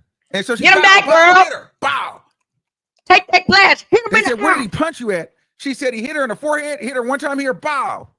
Then he hit her in her both her eyes. Then he hit her, bow, bow. So she thought she was gonna walk in there, hit Diddy. Then he hit her in the forehead, hit her here. Then he hit her there. Then she said she ran all the way. Wait, important fact, context matters. This was in June of 24. Y'all, this was a month after the Cassie video had come out. So she saw the level of his strength. This girl was so mad at him when she found out he was with this other young lady. Baby, she didn't care. She said, "Pop, pop," because the other young lady was Diddy had took her to Wyoming, probably to go over to Kanye's ranch. She said, "Oh no, I'm fighting you today, baby." She told him, "I ain't Gina and I ain't Cassie." In other words, come on, let's get it. Went to the backyard and fell Everybody into was a ball. fighting. Everybody. And Diddy walked behind her and she fell and socked her and then drop kicked her. He didn't need to do all And he that. said she wouldn't stop punching her. He said that Diddy came out and kicked the shit out of her. And he was just stomping her while she was in the ball. It was just whacking her. Bow, bow, bow. Oh, wow. Mm-mm. And he told her, "Bitch, you trying to take me from my kids. Bow. You trying to take my money. Bow. You trying to take my family. Bow." You trying to take my kid? Wow. And she said she was just in the back like this. Girl. And then he grabbed her by the hair and her legs and hair dragged her in the house. Her hair is pretty. I'm Into the master bedroom. And then when she got up, she called the girl that she thought that Diddy was cheating on him with. And Diddy grabbed her, slammed her on the ground. Wait. No. This is why y'all gotta hear this part now. I've had a client before. My client was a doctor. And his girlfriend, his ex-girlfriend at the time, she was claiming that he had abused her and it was gonna like ruin his license, reputation, all of the stuff. She was claiming that and she wanted a protective order. We got the protective order court and it didn't happen the way that she said. And one of the things that was helpful were we were able to show that after the incident, she began harassing his girlfriends. So I'll say this, the argument that I made at that point in court was someone who was truly fearful of someone. If you are truly fearful of them physically, you don't go calling up all their girlfriends, harassing them, triggering more reasons to get into it with this person. I say that to say this supports that, oh girl, it's cuckoo. Cuckoo. If you have ever had a loved one who was abused by someone, what they not gonna do is after getting beat down, immediately call a woman that you think that they're cheating with to sour that relationship. I'm not exactly sure what that is. But she legit gets beat. This is the same day, y'all. I need y'all to see that this is the same day. How fearful was she of Diddy if after the beatdown, she grabs her phone and calls the girl to be like, I need to know if you was cheating with my man. Somebody said that would have been the last of her breathing. I don't know how to describe this as anything other than cuckoo for Cocoa Puffs. Is it nothing like some crackhead strength? Yes. This girl is over here fighting with the strength of 3 crackheads, all in one. Ground. And had the girl on the phone. And while she thought she was calling the girl started cursing her out. You stupid mother, you be. And Diddy had her on the ground. Diddy was holding her on the ground and had the phone by this time and letting the girl curse her out. So now she held to the ground. Okay, now it makes sense. Diddy was like, oh, okay, that's some stuff my daddy would do. He was like, oh, you want to call this girl so bad? You want to call her? Oh, okay. Well, here's what she has to say. F you, get off my phone. Don't play on my phone. Da, da, da. These are 2 nutty people in love. This lady wasn't going nowhere. That's a special type of crazy that you bust this man in the head right after both reading. She read Cassie's whole petition where Cassie documents beatdown after beatdown after beatdown, and then saw the video just a month prior of the beatdown. So you see this man, Diddy has crackhead strength. Okay, Diddy has crackhead strength. And if you've ever seen, if you ever need your car moved and you can't find a tow truck driver, call a crackhead. They could probably do it. You got to pay them in cash now, cash or electronics, but they could do it. So I say that to say, she gets beat down like this. And then she says, I'm going to fix him. I'm going to call the girl I think he was cheating with. And then Diddy says, all right, you want to talk to her? Here you go. And Diddy is holding her down because she said, I'm going to give it to you, waiting to exhale style. The 2 of them going at it. Here you go. And Diddy got the phone to her while the girl cursed, while she thought she's telling on the girl. The girl is over here cursing her. You bitch, you bitch, you ain't. And Diddy like, listen to this shit. Yeah, curse her out. And then she got to the point she said, shut the up. He's beating my fucking ass right now. And she said that Diddy hung up the phone real quick. Then he called his assistant and said, tell that stupid bitch that I was with my family on a family trip. Oh, God. All right. You get it. So after that, All right. All right. Y'all, I just had to play that for you. That's Armand Wiggins. If you don't know about Armand Wiggins, you don't know about this trial, but I needed you guys to see that context. Yes, Diddy had crackhead straight. But you guys, this is why I'm saying this Jane testimony is problematic. And thank you for the suggestion of the CNN tweets. That's what we're going to shift to.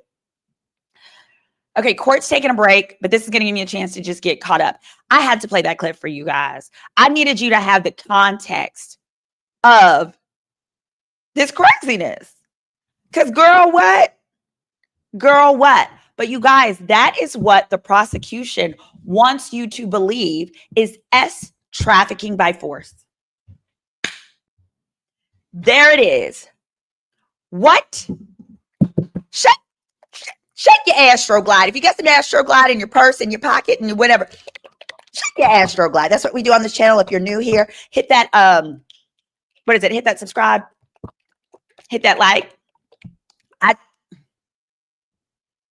No. And we're gonna go back here. Hold on.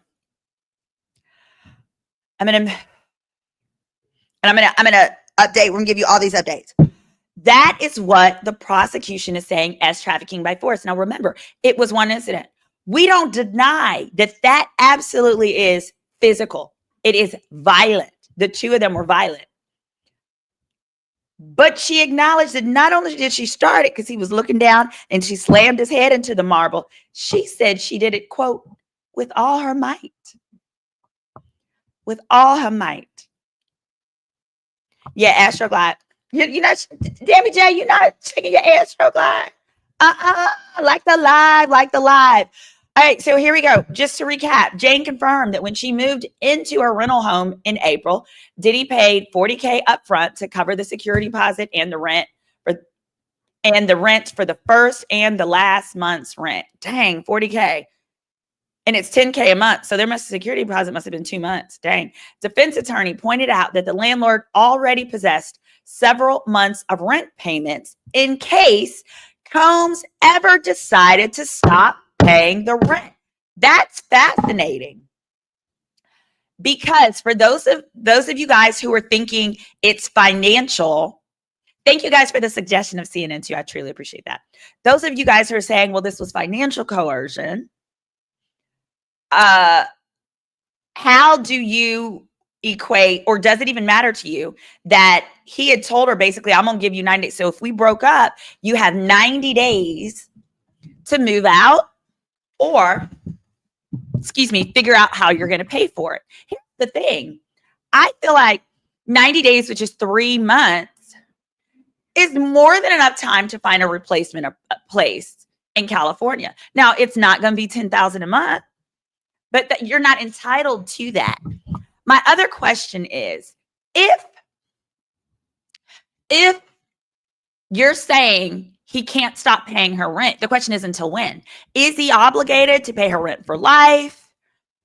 Is he, what is it? When is he allowed to stop paying her rent? It says, no, he didn't. Security deposit is not rent. She could still be evicted. No, they're saying in addition to that, it says defense attorney pointed out the landlord already possessed several months of rent payments in case she ever decided to stop paying the rent. Garagos suggested Combs indicated he was also open to paying 3 more months. That's not the same, Be More Cutie. 3 more months plus what he had already paid to get her into the place. The point is, if you're saying 3 months is not reasonable for her to find another place to live without it being coercion, what would be? 6 months, a year? What do you think would be more fair? Oh, Armand doing the handkerchief, Jeff. Toy, tell me the key words, because I'm going to be playing more clips of it. And I want to make sure I don't miss that one. There's another one that I wanted to play that I think was part of one of the sex acts. We'll see. All right. So secondly, she says, Garagos suggested he was also open to paying up to 3 more months of Jane's rent when they were about to break up. She asked Jane if she ever believed Combs would stop paying her rent. Jane says, there were some times that I definitely felt like he would do that. And he used it kind of as a little tool. The rent was always just like a little reminder. Y'all, that's how she talks. Jane, who Combs dated, testified last week as part of their 2-year love contract she entered into with him in 2023. He agreed to give her $10K a month that she used on rent for a new home. Again, he didn't say, I'm only willing to pay your rent.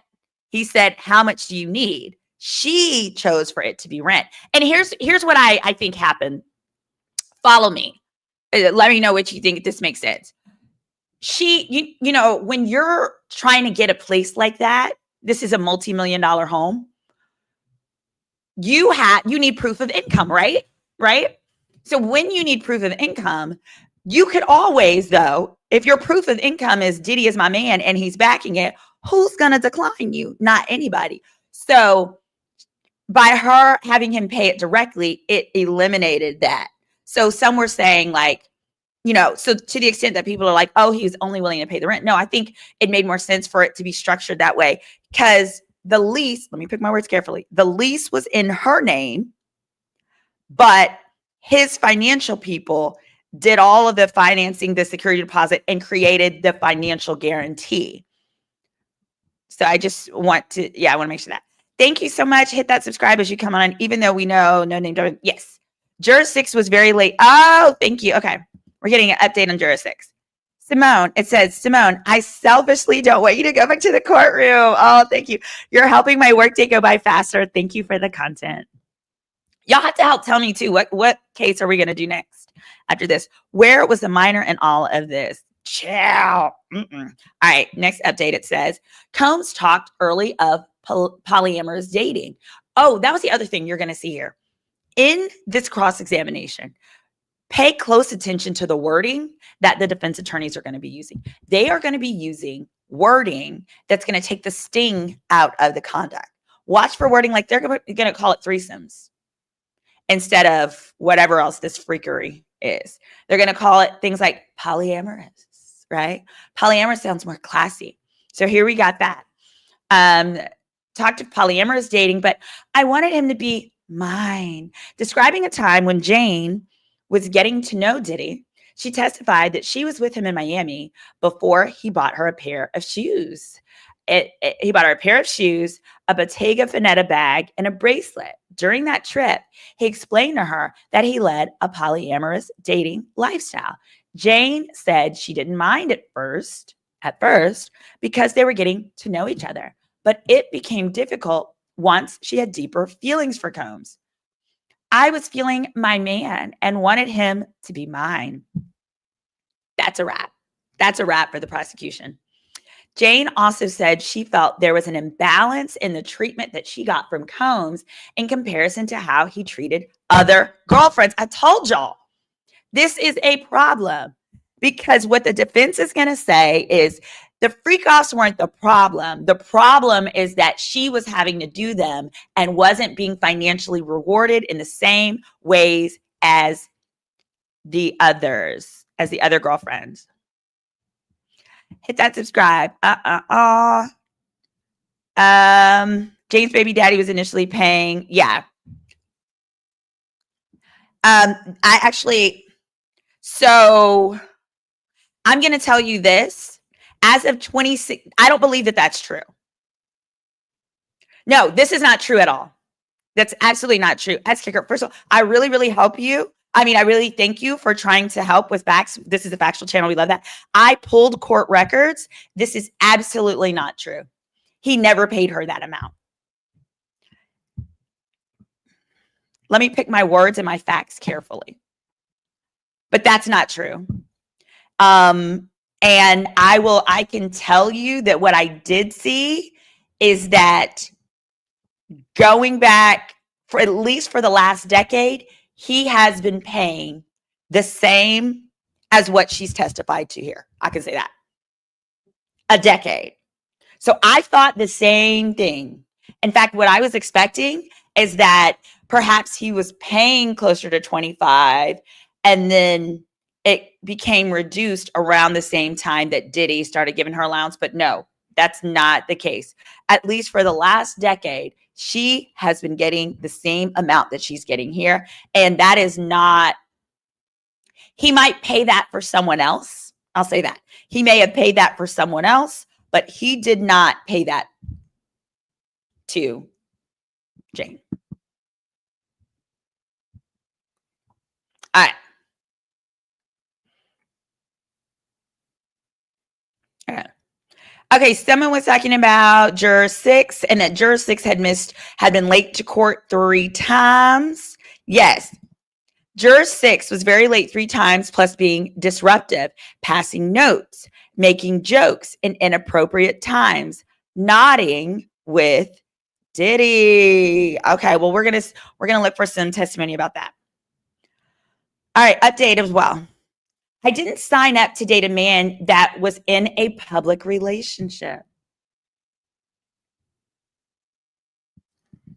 This is what I said. This was stupid, and I stand by it. Calling the prosecution, choosing to call Jane to the stand to say stuff like this was dumb. Dumb. Now, can I ask you, why is it okay for Nancy Grace to use phrases like dumb and stupid and stuff like that? But when I do it, it's wrong. It's dumb. It's dumb. When Nancy says things are dumb, sometimes they're dumb. I'm saying this was not smart because number one, let me say this. Number one is the fact that there are 2 S trafficking counts, right? Either one of them is proven, he can face up to life. And in federal court, when you are sentenced, the majority of sentences run concurrently, which means the same time. So in other words, even if Diddy is found guilty on both counts for Cassie and for Jane, he's going to get the same time, y'all. He's going to get the same time. They don't stack them on top of each other, or I guess on top of each other. They run concurrently. And there was just too much risk that her testimony would be more of a problem than helpful. And here we are.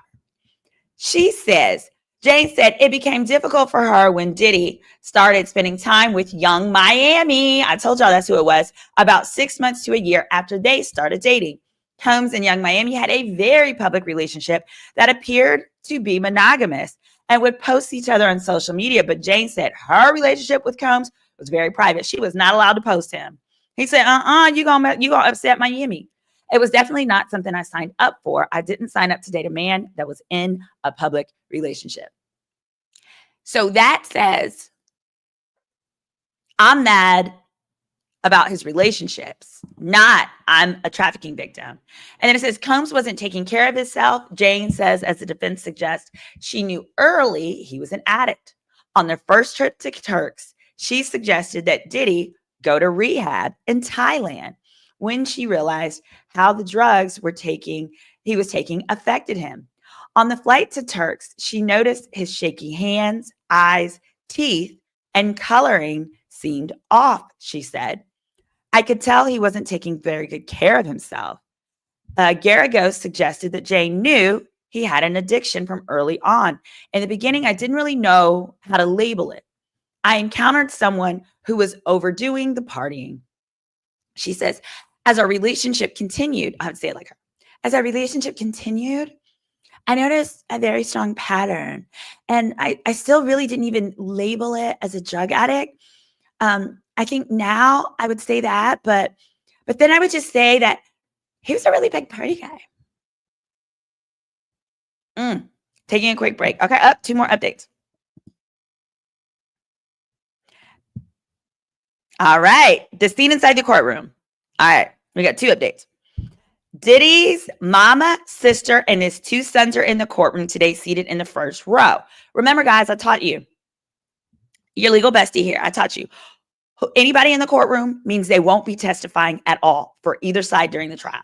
So that means they're not calling his mama to the stand or his sons. Actually, if Kanye is at court, that means Kanye is not going to get called to the stand either. Whoop, just dawned on me. He's probably there for moral support. Attorney Garagos is also seated in one of the two defense rows, watching his daughter Tinny question Jane. I know he's so proud. I know he's so proud. Combs smiled when Jane testified that she liked to give him foot massages and began nodding when she said, "He was my baby." He also briefly spoke to the courtroom sketch artist. He's been getting really irritated with the sketch artist. He confronted her and told her like, "Hey girl," he didn't say, "Hey girl." He don't talk like that. But he was like, "You got me out here looking like a koala bear," because he's so great. He's great. He don't have no edge up. He's doing the best he can with what he got, at the detention facility. And so he was like, "Yo, cut it out." So, and he's very charming. Every time he comes in the courtroom, he waves. I was kind of scared first. I was like, "We supposed to wave back? Like, what are we supposed to do?" It was freaky. But Jane's back on the stand for cross. We're going to keep going to lunch. So here's what I'm thinking. As I'm reading these, I'm going to go back to court this afternoon. So here's what we're going to do, y'all. This is why I ain't got no life. Y'all help me get a man. I'm never going to get a man at this rate because it just be me and y'all. I be missing y'all too when I'm not doing this. What I'm going to do is I'm going to go back to the court this afternoon. I'm going to watch the afternoon testimony. And then in the same way that I got these tweets and updates like this, I'm going to go through those and use those as my outline to kind of update you guys and describe what's going on in the courtroom. Because the way my ADD mind is set up, I feel like that'll be a good way to keep me aligned and organized. More oil, more Astroglide. Okay, so y'all let me know if y'all think that's a good idea. I think that's gonna work good. Yeah, no, Kanye is supposed to be at the court. Yeah, he's at court right now, that from what I'm hearing. Somebody said she should have asked him, but did I lie though? All right, let's check the text. Boy, oh boy. So they said that Kanye's, when Diddy starts putting on his defense, which is going to start Monday at the latest, it's supposed to be star-studded, baby. It's going to be some celebrities in that courtroom, baby. Be some celebrities up in there. All right. I'm looking for some updates. Remember, last thing it was, old girl was like, "Can you say my child? Quit telling my business. Come on, in the city press. We need you to get back on your job, buddy. Come on." All right, we got it. Is she the last witness for the state? I hope not. It says, I hope not. What's happening in the court? No update. No, we just had an update. She's back on the stand. We just don't have an update. She's back on the stand after the break. The jury's returned. They're probably going to go for about another hour, and then we'll have a lunch break. The scene in the courtroom this morning. Only a narc would care about a court. I'm going to agree with you. High vibe. Here we go. All right. Hold on. All right. Catherine, I wanted to tell you, thank you so much for the super chat. And Psych Michael, thank you as well for the super chat. I really appreciate your support. Fawcett Media, thank you. It says, for my balanced and at times hilarious commentary. Thank you so much. If you want to collab, DM me on IG is the best way, or shoot me an email. My email is Attorney Symone with a Y at Gmail. Thank you, Miss Virgo. You're the best. Love watching you. She has been on the side of the defense. Oh, I love this. Okay. Yeah. Thank you. Whatever your name is, Kit Kat Fight Back 1998. It says, I've been on the side of the defense. So it depends on kind of when you jump in here, but that's what I do is if something's stupid on either side, I say it for what it is. But you have to realize I'm saying it from the perspective of an attorney that goes to court. And so what I'm seeing legally is not necessarily how I feel personally. As an example, when I followed the Tory Lanez case, literally the whole time the prosecution was going, I was like, oh, Tory's winning this. Tory's winning this. Tory's winning this each day. I still thought he did it. I felt like he did something. But I'm telling you legally, what I believe was going on was he was winning. He was winning until his side decided to put on the one and only witness that put the pow pow in his hand. When that happened, I was like, oh, well, it's over now. Bye-bye, guys. Because you cannot win a case as a defendant where the one witness that is neutral, and that was the neighbor, the neutral neighbor takes the stand and says, oh, yeah, no, the guy had the weapon. So it depends. Whatever day that you see me, I'm going to be telling you my thoughts on the testimony that day. And that's not necessarily the same as my personal thoughts. So what I've been saying is that Jane is a problem for the prosecution. And then I've also been saying that legally, they were able to prove up certain offenses. Here you go. And those include prostitution. They proved up real easy, like day one or so. Let's see what more updates we got. Come on, Jane. Come on, Jane. Uh-oh, what am I doing? Okay, let's see. Come on, Jane. Yeah, I have that poll going, and it looks like the majority of the people, we all think that Jane is working for the defendant. She's doing a really good job. Are y'all surprised at that 4,700? It doesn't surprise me based on who it is. Don't surprise me not one bit. Here you go. Don't surprise me not one bit. As we're waiting for those updates, I want to play this for you. This is from my Insta.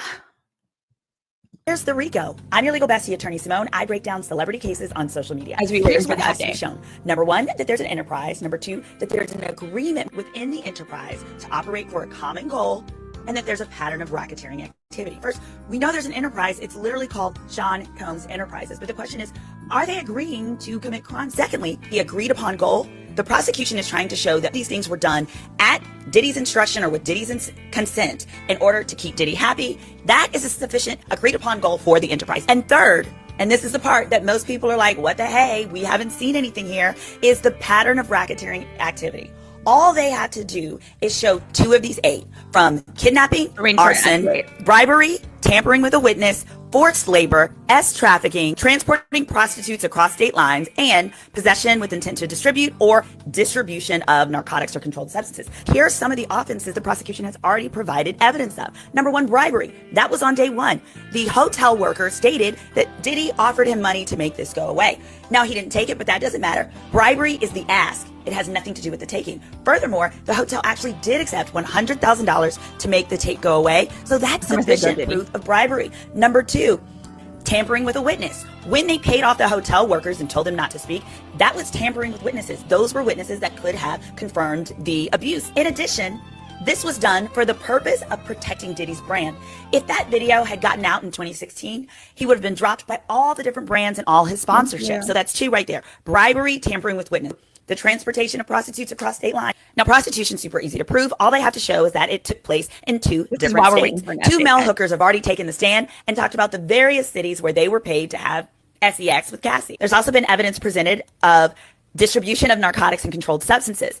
Different assistants of Diddy talked about being instructed to obtain or even to pick up controlled substances for Diddy. In fact, one of them actually testified under immunity. So far there's been evidence of distribution of narcotics, tampering with witnesses, bribery, and prostitution across state lines. Now, what we still haven't seen proof of yet is the kidnapping charge. We are still yet to see info on, but we've seen a bit about forced labor. What we're likely going to see in the future is testimony that musicians were encouraged to take drugs in order to be able to stay up late and work all night. There's also been some proof of arson, although we're expecting to see something more concrete that might pin Diddy down for that arson. And of course, there is trafficking allegations. Now, RICO can be proven without proof of any sex trafficking. Let me know your questions down below. I'm your legal bestie, Attorney Symone. Follow me on YouTube at Girl, Is That Legal? Many people are asking, where's the RICO? I'm your legal bestie. All right, we get it. Here we go. We got an update.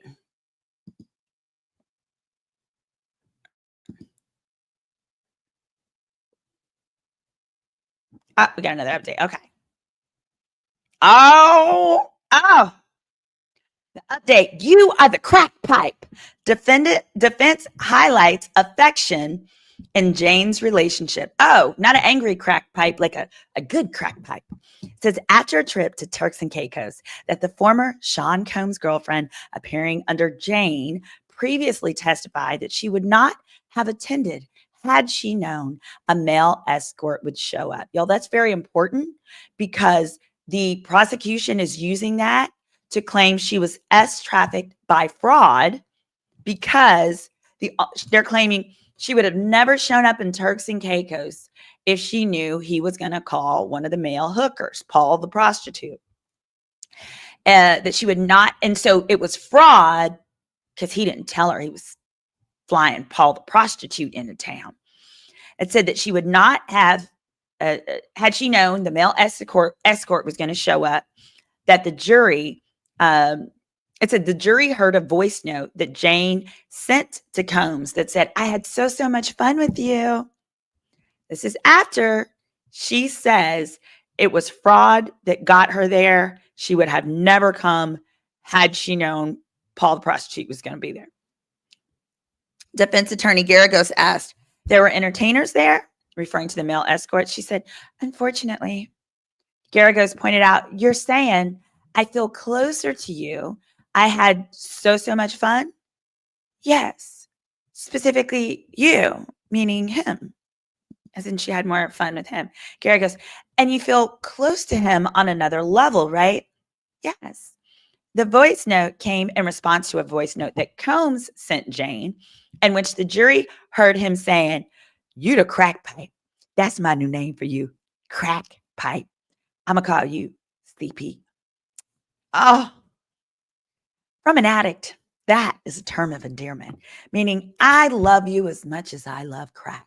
And there's no telling what I'd do for that. He may have licked some booty holes, armpits, committed crimes, frauds, felonies, misdemeanors.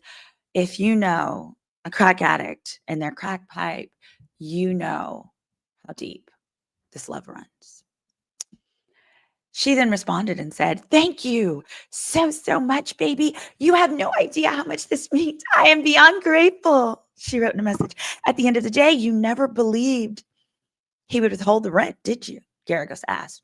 Well, there were times, Jane said. The rent was always a reminder.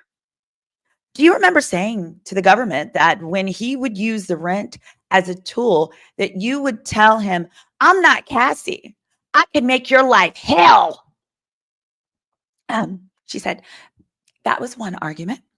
Jane testified in response towards the end. Well,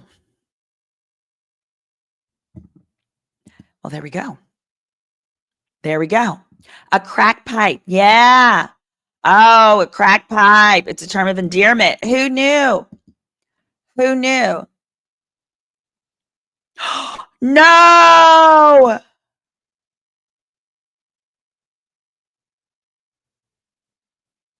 I hope that's not true. I hope that's not true that Inner City Press was asked to leave court.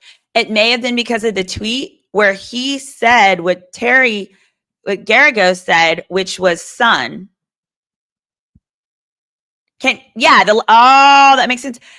The last tweet he has tweeted was where she said, and you wanted a yard for your son. And Jane said, can you say my child?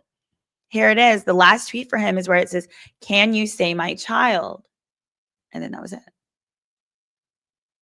That's not cool. That's not cool at all.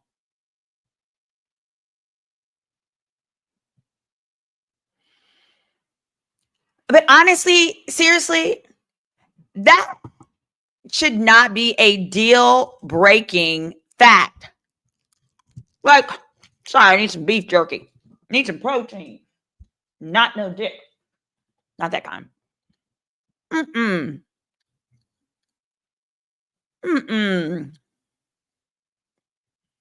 Oh, man. Well, if that is true, if he was asked to leave the courtroom, he gonna tell us. No way, Jose. Let's see what CNN is saying. Somebody said so much for freedom of the press. Right. Here's how everybody keeps up. He didn't do nothing. He didn't do nothing wrong.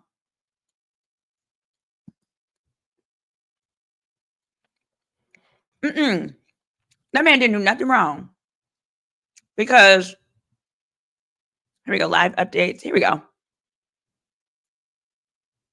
He didn't do anything wrong because he was right. That's a defense fault. And more than that, he can delete it.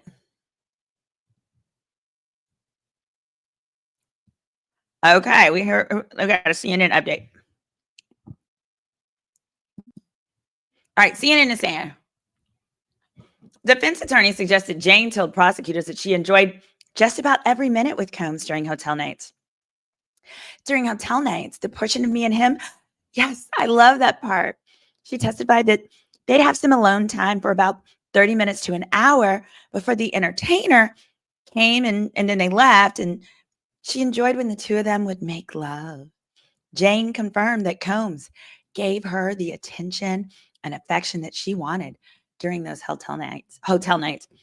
He's the most affectionate during these nights, she testified, adding that he wasn't generally that affectionate. So you did like it. So it sounds like she wants all of the positive aspects of hotel nights, but not the negative aspects, as in she doesn't want to have to take 16 dicks in a night. Oh, that was coming. I had said Simon was on his way back to the motherland. More oil.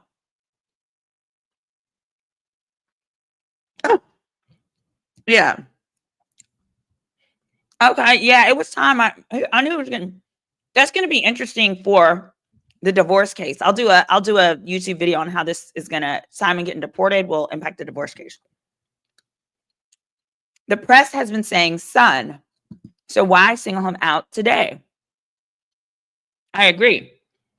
We're talking about, it looks like inner city press is no longer covering it, and that's not cool. That's not cool. Leave that man alone. Man. Somebody's like, he got us on a cliffhanger. Dadgummit. Yeah, that is exactly it. It looks like that's exactly what happened. Doggone it. All right, well, we got our other sites. Jane says Combs was more affectionate than usual at the hotel night. Of course he was. All right, I want to cover this part. So I want to make sure you guys understand. It says defense, the judge denies the mistrial request, addresses a juror issue ahead of Jane's testimony. So, an issue has arisen with a juror.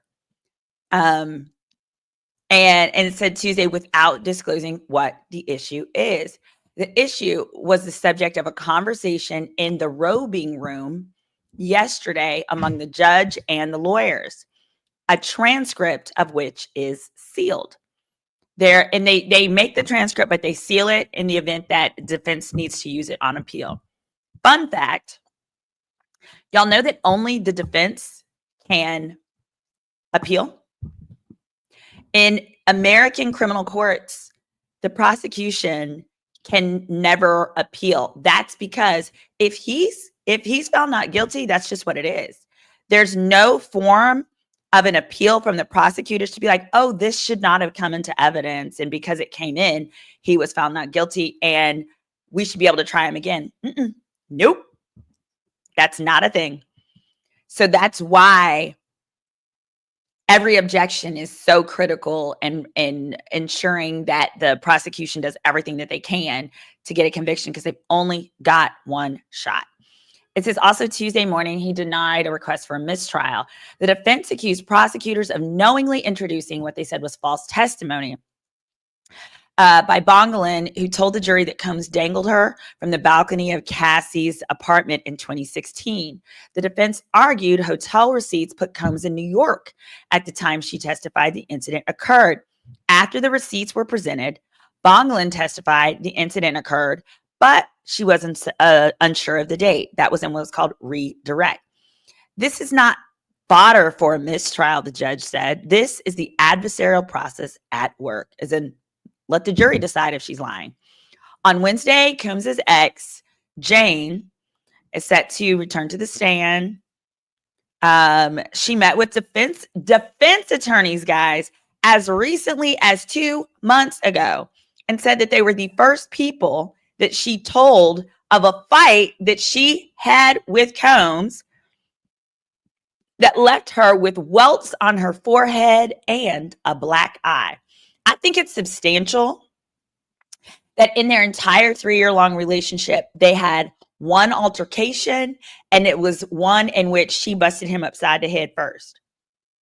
I need a more oil. What is it? A more oil, more impersonation again. More oil. Oh yeah. Where's my water? Oh, I got some. Yes, we need more oil. More oil. More oil. Ooh. Don't mess with my camera. There we go. We definitely need more oil here. It says, when the alleged fight was over. Oh, okay. Jane told the jury that she started the fight by knocking Combs into the countertop and throwing candles at him before he allegedly chased her around their LA home. She further alleged that Combs kicked doors and placed her in a chokehold, lifted her by her neck, dragged her by her hair and her armpit, punched and kicked her.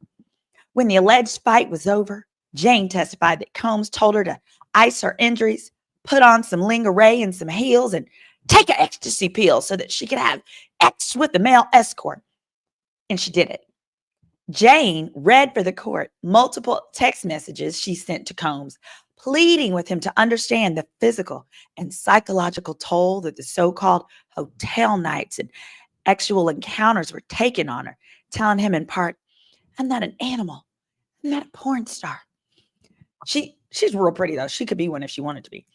Jane told the court that Combs responded to her pleas by calling her crazy and threatening to stop paying her rent, and also to release video footage of her having sex during hotel nights. Now, that is a clip that I want to play for you guys. Let me write it down. Hold on. Got to make sure I get that clip for you. All right, we got another update. Defense questions Jane about her reaction to other women. Now, hold on. Symone, you'll have to get to afternoon court. I love you like this. Yeah, I do. I'm going to the court. I'm going to the court as soon as the lunch break, which the lunch break will probably happen around 12:15. Yeah, I gotta go see. I got to go down. Honey, I got to go down that courthouse. Oh, yes. And we are talking about, yeah. Oh, they're talking about the fact that her child support is only $4,700.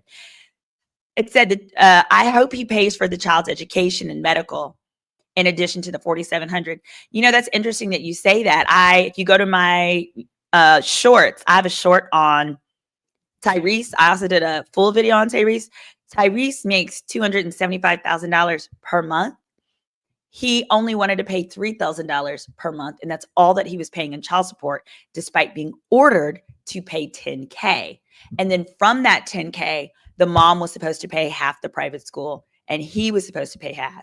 But he wanted to only pay $3,000. He made that number up himself, and then wanted her from the $3,000 to pay half the child's tuition.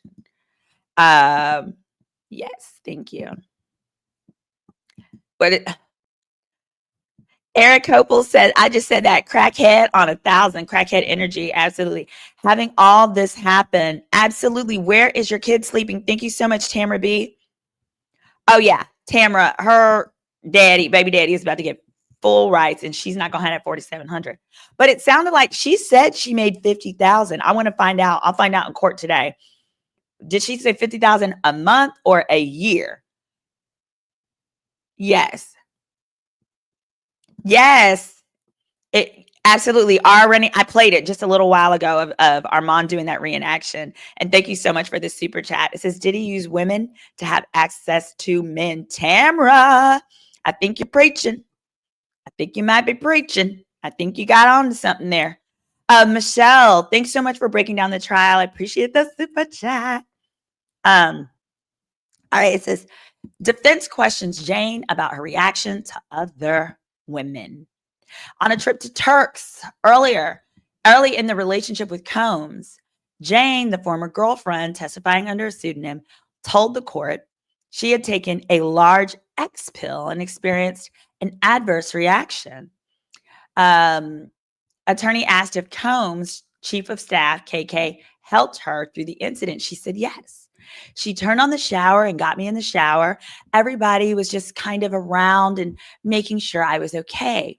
Jane also testified under cross that she sought to secure the $10K a month house in LA, in which she lived in part to keep Combs's bodyguards from finding out about the alleged hotel nights, and arranged sexual encounters with male hookers, suggesting that they had no role in the arrangements. Y'all, the purpose of that is why I said this isn't good testimony for the RICO. By this testimony, by her saying, we did this so that his employees wouldn't know, means you can't say that these sexual encounters were part of the RICO, because you need his workers to set up the encounters. Follow me? Follow me? That's what I'm saying. Nothing Jane is saying is in it. It's too much towards their personal affairs.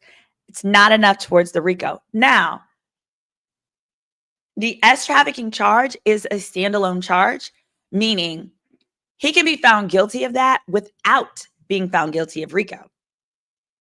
So, if anything, if they feel that this happened to Jane, it likely will be something that they determine has happened pursuant to the standalone charge, not the RICO. And remember, she also said no drugs for the hookers, so they can't connect the drugs to the enterprise either. So that's what you get here. You know, my channel's a little different. We have a lot of fun here, but you're going to get the legal understanding so that, and I like this, I do it like that so that whenever the verdict comes, however, which way it's going to be, and of course I will make some predictions closer to the end, but you'll have a better understanding of why of why it may come out the way, however it does. But also said, Jane previously testified, as did other witnesses, that his assistants and bodyguards set up the rooms and arranged cash payments for encounter participants. The defense also asserted that Jane was upset with Combs about more than having to participate in hotel nights with other men, and questioned Jane regarding how she felt about his many girlfriends and poly lifestyle. Remember, they keep using the word poly to take away the sting and make it not trafficking, but some freaky deakiness. Hit that subscribe, y'all. Now, she said, what was hard for me was the imbalance in treatment. When I walked into the relationship, I just thought he was dating. It was definitely difficult when it became a relationship that publicly looked monogamous. That's the problem. She is talking about Young Miami. And her issue was her issue was being a side chick. I get it, honey. Nobody wants to be a side chick for $10,000 a month. I wouldn't either. My vagina wouldn't let me. And I probably don't have the skill sets, viscosity levels, or the other things that you've got going on there, because here I am paying my own mortgages. But nonetheless, I don't blame you. I'd be mad too. The only challenge is this sounds to me like when a woman really likes a guy and the guy says, hey, I'm not looking for a relationship, and she continues to date him with the hopes that she'll change his mind and eventually he'll want to be in that relationship. If you have any homegirls that have gone through, say amen in the chat. If you have a homegirl who's ever been there and done that, this is what that's giving. Oh, thank you so much, Coach. Thank you for the super chat. He was really good at making other women jealous, for sure. Amen. See, yep, I see some ladies in the chat are saying you know what that is when you have that friend who's like, yeah, but he said he's not ready for a relationship right now, but I really like him and it's just fun. We just do stuff. It's just fun. And then you fall in love with him. And then that same friend will be like, he don't even really call me back. Well, girl, that wasn't the agreement now. He done told you he's not ready to tie the knot. You can't come to the family barbecue. He don't like you like that. He wants to do it to you, put his pants on and go on home and sleep in his own bed now. You didn't entered into the oral contract and now you try to change the provisions. You can't do that. You got to go back to the negotiation table. You're wrong.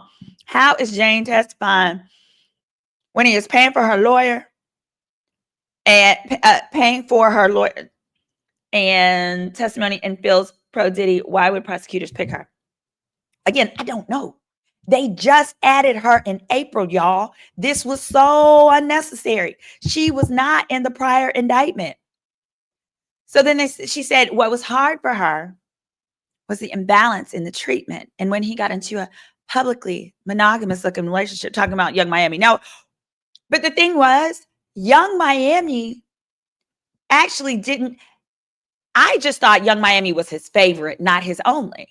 Because she would say like, oh, we go together real bad. But she always was like, Young Miami implied like she knew he had other women too. And then she didn't give a flying fart. I really think that might have been what really irritated Jane is this woman knows about me. She don't care nothing about me. She's not jealous of me. And she wasn't jealous of you because she's getting the main chick treatment, knowing you are getting hotel room treatment or you're getting the private room treatment. Because Jane wouldn't have had a problem. In my view, this is my opinion.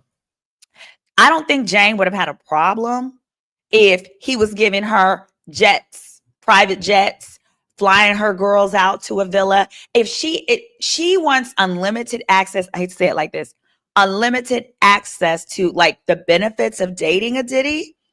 But because she couldn't access those, it was probably particularly upsetting because it wasn't so much, the money was one thing, but it was, why are you making me do all this difficult work and I am not getting any true rewards? Because she wasn't. She was making less money than the hookers. If you think about it on a day-to-day sacrifice calculation, these hookers, that one dude, she paid him $3,000 for that one night. She's making 10 for the whole month. For the whole month. And still ain't got no furniture. Still ain't got no furniture. All right, Gary Gustin asked Jane about a time when she was departing at the end of a trip to the Bahamas and saw other women that Combs flew in. She said, it was definitely something new to see. It was shocking. And that hurt your feelings? Yes. Do you remember calling that woman some insult? She said, unfortunately, I feel very badly about this, and I really do love women. I'm a girl's girl. She said, back in the day, I was very colorful with my words. I called him, oh. No, Jane is a trip. I would like to hang out with Jane, I think. I think Jane would be fun to hang out with. But Jane would be like I have a ho-hum girl. Well, we're not friends anymore, but when I did, she was really fun, but she was kind of ditzy. So Jane would be fun because Jane would get us into a lot of fun places. But I have to be like, now, Jane, we're not doing this and we're not doing that because Jane don't have that much street smarts, it seems. But she didn't say I'm a girl's girl, but she said, I feel really badly about this. And I really do love women. Back in the day, I was very colorful with my words. I called them a hoe. I bet I would be mad too, girl. Because the other thing about this lifestyle, right, is that it's supposed to be about respect. It's one thing for you to have other women. It's another thing for it to be in my face. And so that's also probably part of what. Oh, yeah. Jane is the friend. Oh, you said that. You said that, Danny. Jane is the friend that you do pop-ups with. That's right. You think somebody cheating on you and you need to pop up and you need to stalk his house in an unmarked vehicle, get in Jane's car. She gonna come with you. And Jane's gonna be throwing rocks, baby. Jane will be up there throwing rocks. You got to be careful. Get your bail money, though. If you're running around with Jane, you get to have some bail money with you because somebody's going to jail. More than likely, running around with Jane. Right. She wanted main girl treatment, but she aged out. She aged out. Those are words I use. I love how you said, oh, duh, you're a lawyer. Oh, yes. Hold on, let me show this on the screen. That's the truth. That was the same reason Cassie was on the stand as well, if we're being honest. She had moved on with her life. Carisha is the real reason Diddy is in court. The nerve of him to put her on and lift her up. I think that, Nick, I think Cassie didn't know that this is important. I say that like 50 times in a broadcast, but it is. Mark that. What I think is this, I think that it wasn't Carisha that made Cassie say, I want to sue for what happened to me. I firmly believe that it was when Cassie went to rehab and decided she was going to write a book, right? She journaled that book. So then she goes to hire an attorney to negotiate selling the rights of that book to Diddy. So he would basically kill the story. That's what it's called. When you pay the person, they kill the story. When she hired that lawyer said, sell it to him, girl. No, I think you have a case and I think that you should sue. And I think that, I bet you anything, that first lawyer she went to did some research, said, who are the best employment lawyers in the world, who sued Harvey Weinstein and etc., and got her in connection with that firm. That firm evaluated her case, and that's how he went. In other words, I don't think that Cassie didn't even know she had a lawsuit. And I don't think it was Carisha and that relationship that made Cassie determine that she did. A lawyer told her that. There's no way the creativity of that complaint, of that lawsuit, there's no way she just woke up and said, I want to sue him. Well, Cassie don't talk like that, but I think that she wanted to sell the book. So, of course, she hired a lawyer. And then the lawyers, when they saw what she was going to write, nobody was like, wait a minute. There's a law where there's an open window right now. We can jump on this. Oh, okay. Hold on. We switching it up to CNN. Jane confirmed that she was okay. Oh, man. Okay, there we go. Hold on. There we go. Make sure. Jane confirmed that she was okay with the hotel nights being filmed and that Diddy told her that the videos were just for the two of them. You put on a good show for him in these videos because you knew he would watch them back, defense said. Yes, she says. Jane says there were rare occasions where the hotel nights ended early. She confirmed there were a few occasions when Diddy entered a hotel night early when she vocalized that she wanted to stop. She testified there were a few rare occasions when Combs agreed to dismiss an entertainer when she wasn't attracted to or comfortable with them, but only after she tried to have interactions with the men for a period of time. Defense tried to suggest that Combs readily agreed to dismiss the men when she wasn't comfortable, but Jane pushed back. She said that she had to endure interactions with the men first before he would knock it off. Yes, they kicked off Juror 6. The reason is sealed, but it appears that there were some issues with Juror 6 being late and a plethora of other stuff. All right. Coach Xtavia says she was upset about Carisha, and so was Cassie. They all felt Miami was getting more awarded to them all. She was. And what was interesting to me is Diddy's reasoning for it, that he told Jane, is that was his business partner and that she gives him a lot of expensive gifts. And I forget, was it like she bought him something expensive? I think it was like a $200,000 something. Oh, that reminds me of like when I used to get an allowance from this guy. And he was so sweet. Hey, Mr. Matthew, if you're watching, I'll never forget you. And sometimes I'd use the allowance to buy him presents. He's such a nice guy. Anyway, she changed her tune today. I bet she won't be sobbing today. You like the Jane voice. Probably because of who she was. Don't enterprises and racketeers make money? No, No, Tanae, thank you for asking. I covered this earlier this morning. There is no requirement for them to make money. The requirement instead is that they're working for a common goal. And I pulled up the indictment, and on that indictment, which is right here, one of the common goals that legally they need to prove here is that they were doing this to satisfy his sexual desires.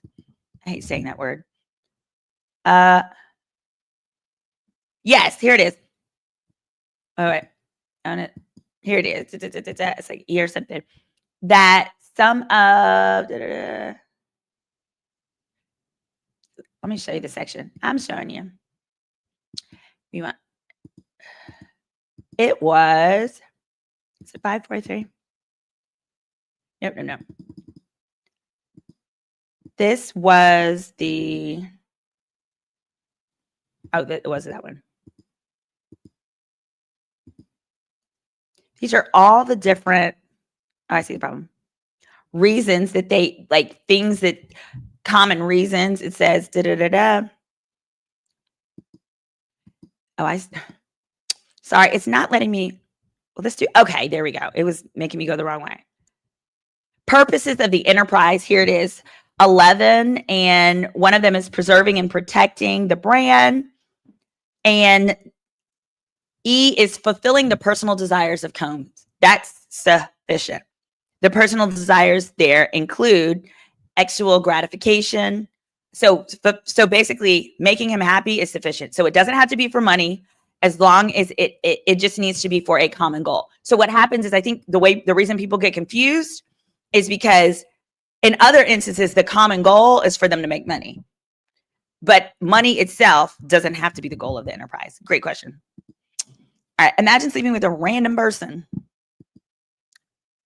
Any relationship. Wait. Jane says there were rare occasions, yeah, where she liked it.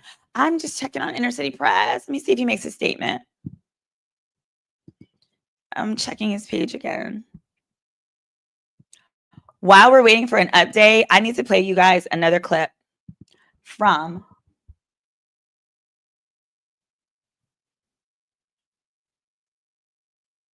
oh, hold on. I'm gonna play you another clip from Armand. This one was, let me make this bigger.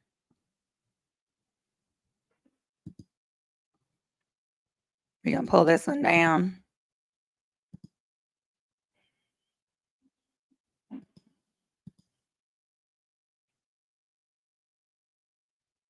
Can y'all hear that? Let me know if you can hear the audio.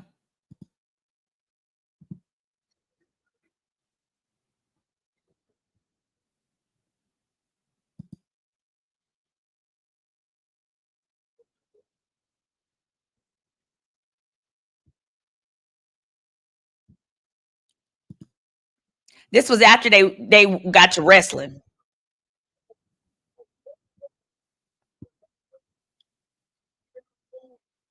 Oh, no sound. Okay, hold on.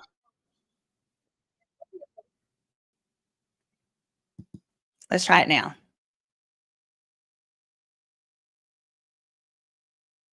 Refresh it. Just to be sure. Hold on, I'm gonna refresh it. Oh shoot. This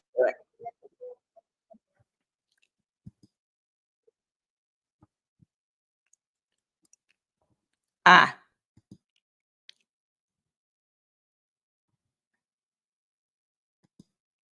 Okay, hold on.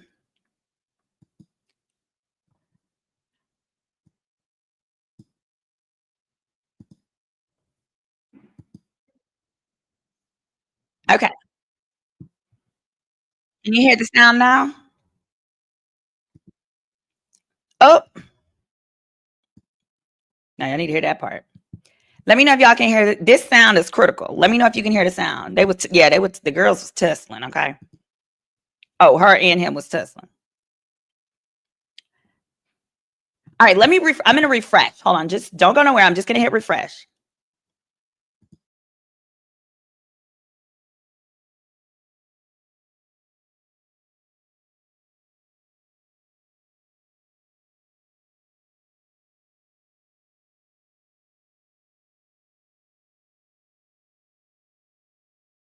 Okay. Sorry, guys. Okay, now I'm gonna add that because y'all gotta hear this, man. We gotta hear this now. You need to hear this. All right.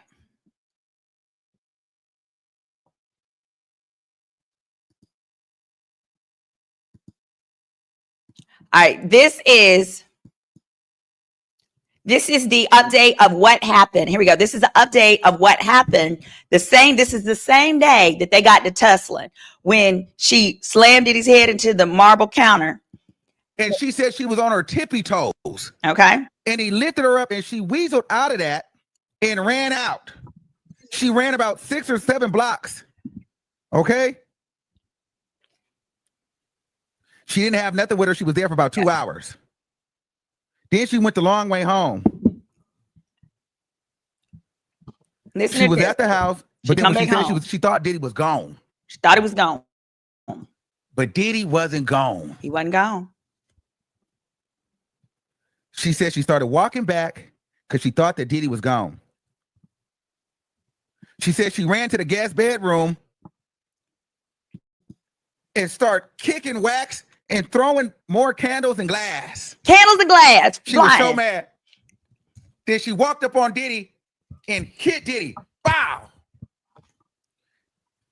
And then she said Diddy stepped back. Wait, y'all heard that? And 2 pieces of shit out of her. Bow, bow, and then uppercut her.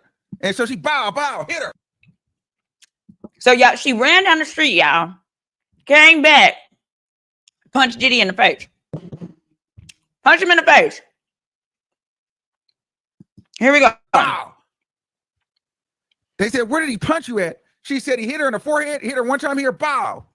Then he hit her in her both her eyes. Then he hit her, bow, bow. So she thought she was gonna walk in there, hit Diddy. Then he hit her in the forehead, hit her here, then he hit her there. This is after the Cassie video. She runs down the street, comes back. It was hoping Diddy wasn't there, but he was. And she sees him and he doesn't her and she pop. She said she ran all the way to the backyard and fell into a ball. And Diddy walked behind her and she fell and socked her and then drop kicked her. And he said she wouldn't stop punching her. He said that Diddy came out and kicked the shit out of her. And he was just stomping her while she was in the ball. It was just whacking her. Bow, bow, bow.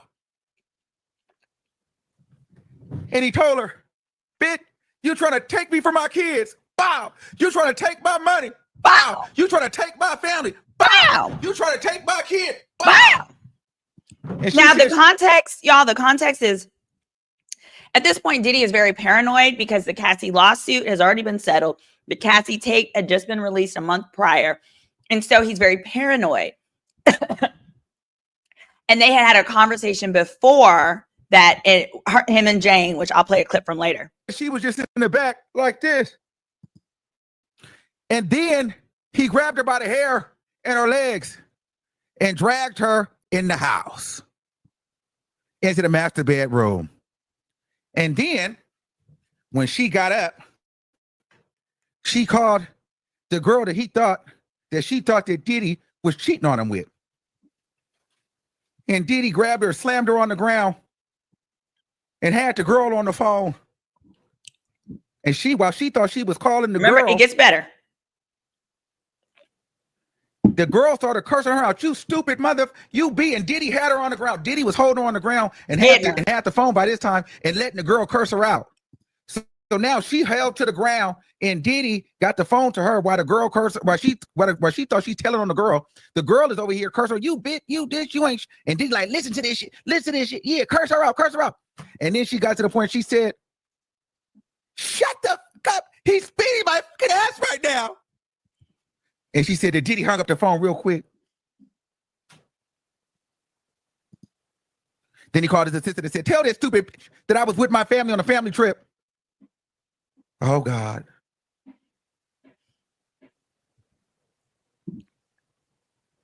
So after that, they got back. Cool. Guess she got up. Watch this part. Peep this. And she decided that she was going to take a shower. Watch this. She went to the mirror. She said she had 2 golf-sized balls of whelps on her forehead. And all she wanted to do, and a black eye for me, and all she wanted to do was shower. So she goes to the shower, and she's under the water. She's bathing. She's healing her wounds. She showers. And then out of nowhere,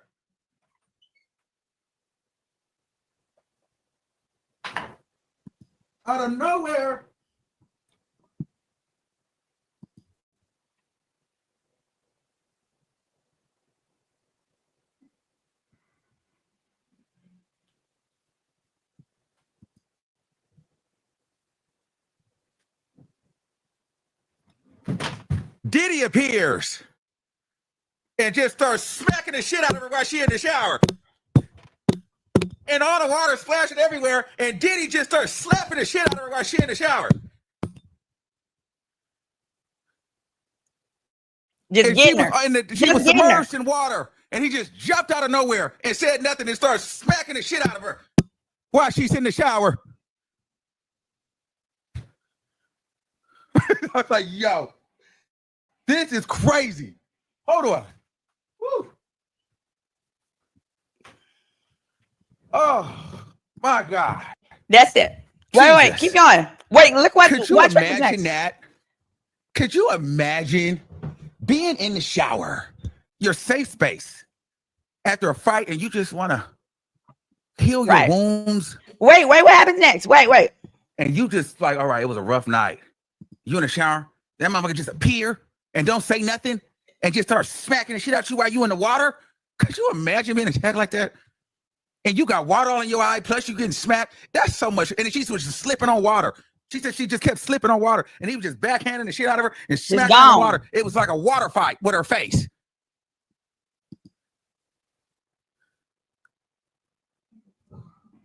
And she said she just was just slipping. He just walked in. He just appeared in the bathroom and didn't say nothing. Just opened the shower and just started smacking the shit out of her out of nowhere.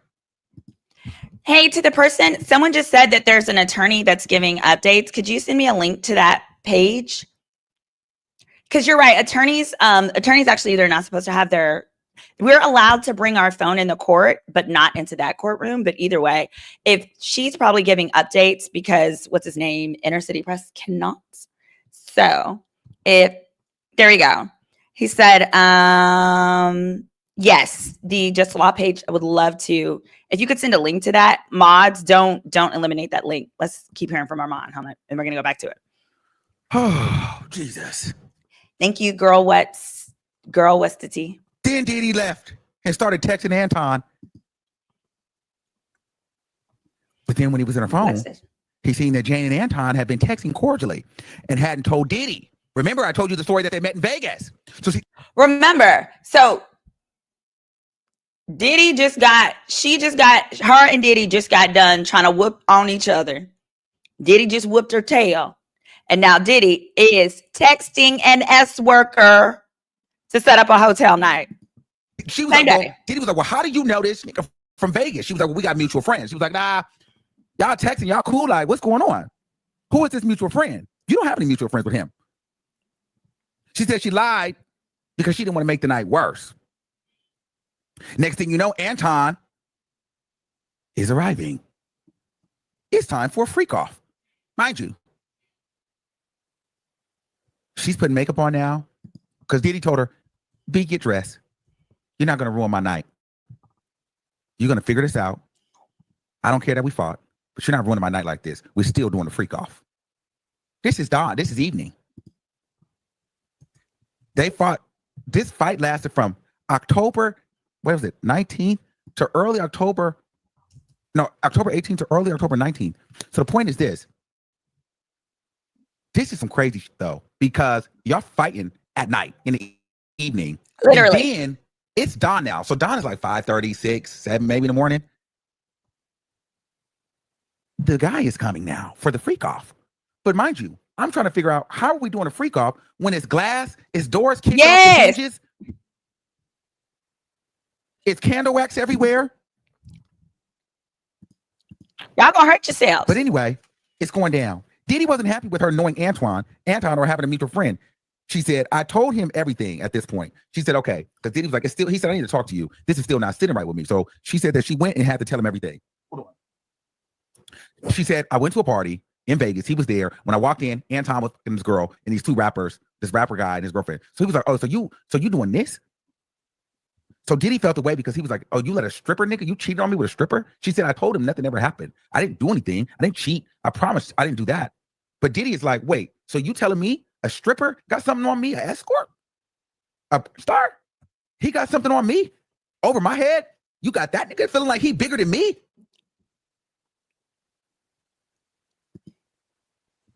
Diddy walked in the bathroom and said, B, take this fucking pill. You got me. Take this pill. Take this fucking pill. Take this pill. You're not going to ruin my fucking night. And she took the pill. She took it.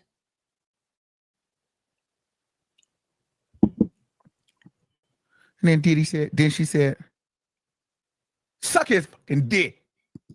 I don't care if you better suck it. That was the one that got me. Something. You ain't ruining my night. She said, I don't want to. I don't want to do it, Diddy. And he walked up to her close. He said, bitch, is this coercion? Because you gonna fucking do it. Now, is this coercion? I said, what? She was this close to her face and told her, bitch, is this coercion? Wow. Wow, wow, wow. After that, she sucked it and told Anton that this was from June 18th to June 19th. It was a full day. After she sucked it, she told Anton she would send him some money. Then Diddy got dressed and was cursing her out and calling her all kind of flagrant obscenities and calling her a cheater, saying she's a terrible person. He cursed her out for 2 hours. Diddy left and told her he could never be in a relationship with her again. Diddy sent money through security and assistant to give to Anton. Watch this part. She sent the money in an Uber. It was a total of $10,000 to $12,000. However, she doesn't know how much money she sent to Anton, but the $10,000 to $12,000 was not just for the escort, but it was supposed to be to fix the hinges and stuff on the doors. Ain't that crazy though? You just got money here. Here's the money to fix the Airbnb stuff too. We can tear it up. We got money to fix it. She kept the rest of the money, but she didn't end up getting the doors fixed because the doors were so hard to get fixed, and she had other bills to pay. She didn't repair the door. She never got an estimate. She tried to get a quote, but she was too high and too hard to find. It was too hard, and she was too high to figure that out. Oh my God. Y'all heard that? That's what I just thought that was just like the kicker. That all that happened. This was June of 24. We're now a year later. She said she's been too high to figure it out and that it was too hard and it was too complicated. I mean, we're talking about a real genius here. Just a real genius. Wait. Just a real genius. A real genius. Wild. All right, let's go to these updates. I found another. Thank you guys for sharing. This page is Jewel Manzi. Is she an attorney too? I'm not sure. It doesn't matter. Oh, and I love that she numbers hers. Here we go. This is organized, girl. I love it. All right, let's go. I'm back.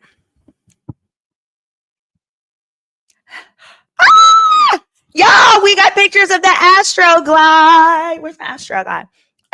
Jill, she said, you aim to be sexy for him in those rooms.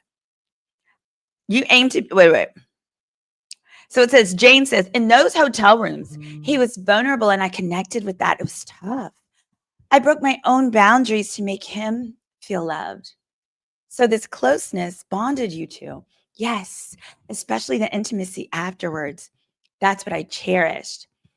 You aim to be sexy for him in those rooms. I believe I was. You're a beautiful woman. Did you pick the outfits? He chose them at first. He enjoyed baby oil. You found it arousing. Yes. How old were you? She got to that.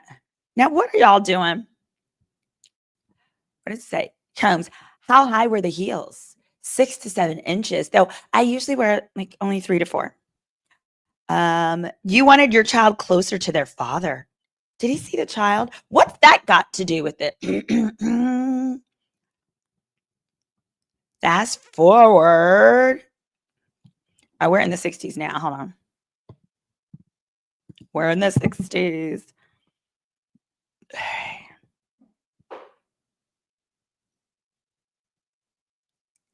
Wait.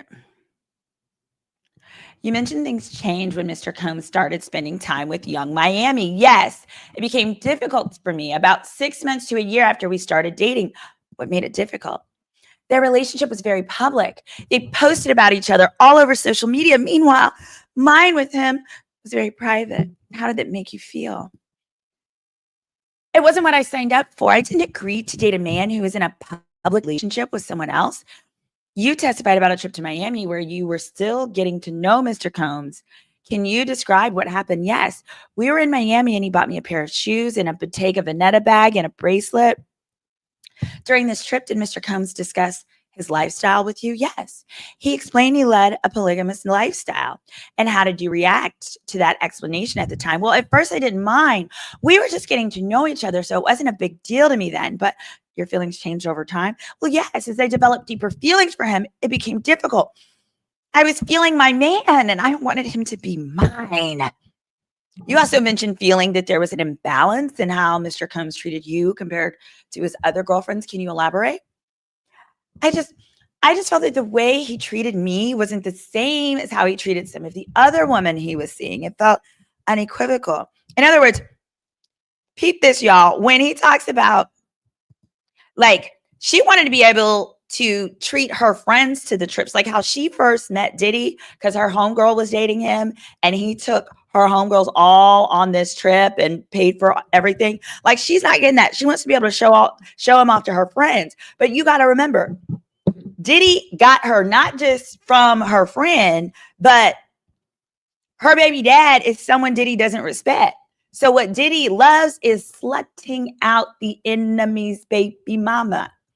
Diddy likes slutting out the enemy's baby mom.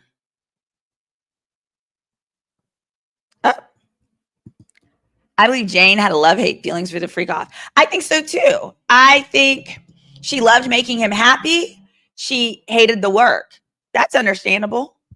I like making money, and sometimes I hate the work that's required to make the money. Oh. But it's very important here that old girl says, I felt that how he treated me wasn't the same as how he treated other women he was seeing. In other words, she felt they didn't have to do as much work and they got way more than her. She was right. She wasn't wrong. But is that sex trafficking? I don't know. Let's talk about your first trip to Cakes. We did that one already. Mark Garagos is in the court. They're back. All right. It did, huh? Would you say he was kind and generous at the time? Yes, he could be very generous. So your relationship, though complicated, had moments of affection and mutual agreement. It did, but that doesn't mean it didn't hurt or feel controlling. By the way, guys, being in a controlling relationship isn't illegal. Having a controlling boyfriend isn't illegal. I do see racketeering in the case. I played a video where I explained that. It's also on my Instagram page, but yeah, I see racketeering. This isn't racketeering, no, but racketeering was prior witnesses. Is this ninja in his underwear? He is. Of course he is. Garagos, during the hotel nights, did you and Mr. Combs spend time alone? Yes. We actually had about 30 minutes to an hour alone before the entertainer came, and sometimes afterwards too. And how did you feel about that alone time? I enjoyed it, especially when we made love. That part felt intimate. So he gave you the attention you were seeking? Yes. He gave me the affection I wanted during those nights. Okay. Hello. We got a problem. If you have to ask, you already know the answer. I'm going to need to watch the racketeering video. Yeah, please, please, please do. It's on my Instagram, which is attorneysimoneredwine.com. Yes. And then let me know your thoughts after you do. No, he wasn't generally that affection. Yeah. She says, no, he wasn't generally that affectionate, but on those nights, he was the most affectionate. Were red lights and baby oil only used during hotel nights? No, they weren't exclusive to those nights. Where else were they used? I used them during our other actual encounters, even in his private residence. Were you aware that the hotel nights were being filmed? Yes, I was okay with it. Oh boy. Oh boy, hit that subscribe button, guys. Okay, all right. I need a moment. I'm going to need a moment here. I'm going to need a moment. I need to go back. So she... No.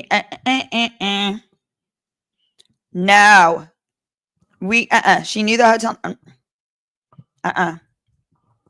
Nope.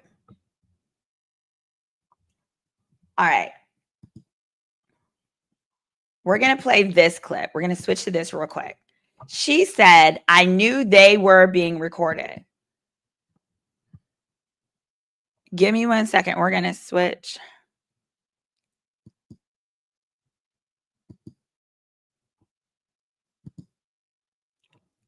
This is a discussion of consent. This is what she testified to yesterday regarding consent. And let's... Or he would make it a problem. You would make it a problem if I told you. Right.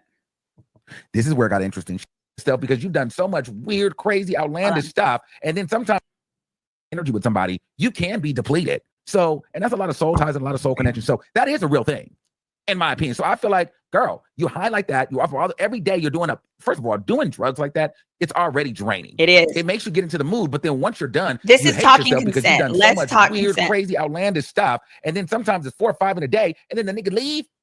You feel a mess.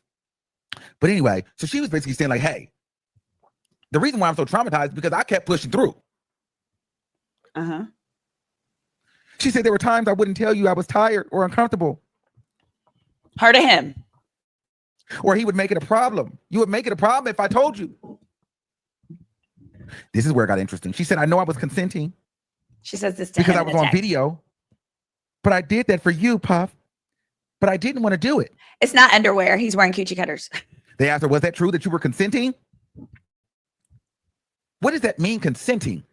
She said, well, I'd be so high that one time Diddy said to me, you look like you're really enjoying this. So she was in there probably,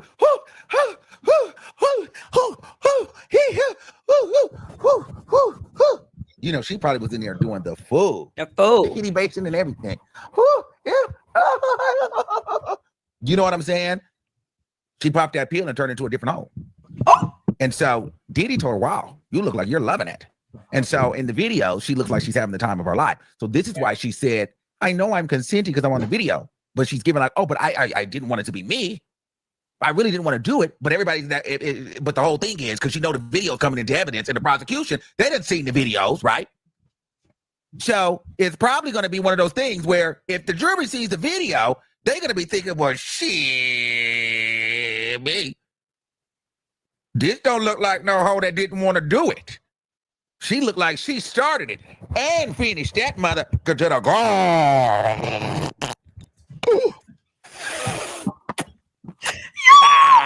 He's so crazy. Okay. That's what that was giving me. He's so crazy. I wanted to make sure you saw that part. And they said, he's so crazy. Was it true? Were you consenting? And she said, listen to this. This was good though. When her answer, I ain't gonna lie, this was good. She said, I'm still trying to figure it out. I'm still trying to figure it out. Oh, that was good. I was like, oh, they cooking. Because that was a good answer. She was like, I'm still trying to figure it out. I'm like, oh, that was a good one. That was a good answer. Oh, that was a good answer. Good answer. I think and I think that was a good answer. So I wanted you to see that discussion so that we could talk about consent, because consent is going to be a major issue. The fact that, and I want to hear your thoughts in the chat. How do you view consent? Because at the end of the day, if she's consenting, this isn't trafficking. That's the difference between trafficking and prostitution. Now, they might be able to say she was a prostitute, but if she's consenting, then they cannot say she was trafficked. And so the question is, Here today on the stand. Somebody said, get her down. I said, get her off that stand. Consent can't be given if the person is high. I think that legally it depends on what it's for. Could she engage in a contract? No. Could she engage in sex? Yes. You can consent to sex high. Absolutely. Otherwise, people would be charged for the R word every time they had sex high. In fact, there are some drugs like X where people say they enjoy sex more. So if the moment that you have, in that case, and in this case, she specifically testified. So thank you so much for bringing this up, T. Roper. She specifically testified that she takes X to enjoy sex more. In other words, the moment that she took it, she knew exactly what she was doing. She took it to gear up for the sex. So she absolutely can consent to that. She wasn't high when she took it. Sorry, she wasn't out of her right mind when she took it. She wasn't out of her senses. And in fact, there are many people, and I think they could probably call an expert if they wanted to, who could say, yeah, people take X to enjoy sex more. But also, arguably, the defense will likely argue in its closing, when this woman was directly asked, did you consent? And her response is, I don't even know to this day. If you don't know, 3 years into the relationship or 4 years, wherever we're at now, whether you're consenting, how is Diddy supposed to know? I don't know. If you don't know if you consented, that means the other party doesn't know that you haven't consented because you haven't decided yet. You're not sure. So that is an argument. It can go either way, but a juror is going to have to decide beyond a reasonable doubt. Do they feel like this woman who has testified that she doesn't know if she was consenting? Effectively, that's what it could be argued. She doesn't know if if she doesn't know if she's consenting, arguably, he doesn't know. He had to coerce the trafficking, the drug taking. With what? How did he coerce it? That's not what she testified to. She testified that she took the substances because it made it easier for her to have the sex. I think you'd have to, but I think if you agree that she was forced with physical threats to do the sex, which I think is a stretch, because the force didn't happen until June of 24, and they had sex multiple times until August of 24 when he was arrested. Or if you feel that the force was the fraud, and so she did, I just, him telling her to open her mouth, that's not force. I mean, where else you gonna put the drug in your bottom? You can stick it up your butthole, crush it up. Him telling her to open her mouth, but if she opens her mouth, or she says, no, I don't want to, even if she says, I don't want to, and he was like, no, you're gonna do it, that would be force. That could be force or coercion. Somebody said, Lord, I hope the prosecuting last witness is male. I don't do drinking. I don't know when to force me to drink anything. She was his sugar baby. She sure was. She was absolutely a grown up sugar baby. She was doing what her man told her to do. That's true. But that's not a crime. If so, every Mormon man would be in prison. Everyone. Because all the Mormon ladies, they say, I do what my husband told me to do. Other say, like, I do what my husband told me to do. My husband told me to do it. I told him I do it. I'm obedient. That's why I let him have 5 wives.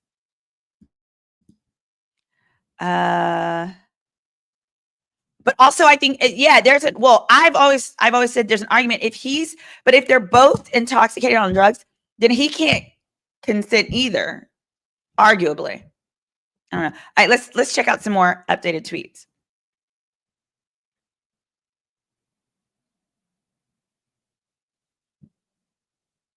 All right. Isn't it true that you enjoyed rewatching the hotel night videos with Mr. Combs? No, I didn't like that part, but you still did it. Yes, it was part of the relationship, something I tolerated even though it made me uncomfortable.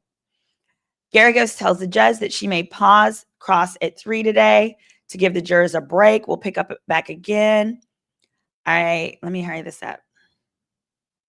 And why did you participate in them? Out of love. I wanted to please him. Did he ever explain his motivations? He liked to call it voyeurism. I like the word for myself. Here, legally, the problem with saying I did this out of love means I didn't do it out of coercion. I did this out of love. I wanted to please him. Now, there are times when two things can be true 100%. But when you're talking S trafficking and coercion, this is one of those incidents where those two things can be true. Isn't going to get you out of the situation. Because if you're doing it out of love, then you're not being coerced. If you're being coerced, you're doing it out of coercion. Makes sense? If you're being forced, you're doing this out of force. You can't both say, I'm doing this out of love and coercion. I don't know how love showed up in any of this. I think she wanted to be loved. I think that was her goal and her hope. And I think it's no different. Yep, it's similar to a pimp situation where a pimp dangles this life in front of you, dangles the opportunity to be his main chick, the love of his life, when he has no intention. But guess what, guys? That's not illegal. I think people are confusing pimping, which is actual selling women, selling prostitutes. That's illegal. But the conduct that they do to get a woman to agree to be their hoe in the first place is not illegal.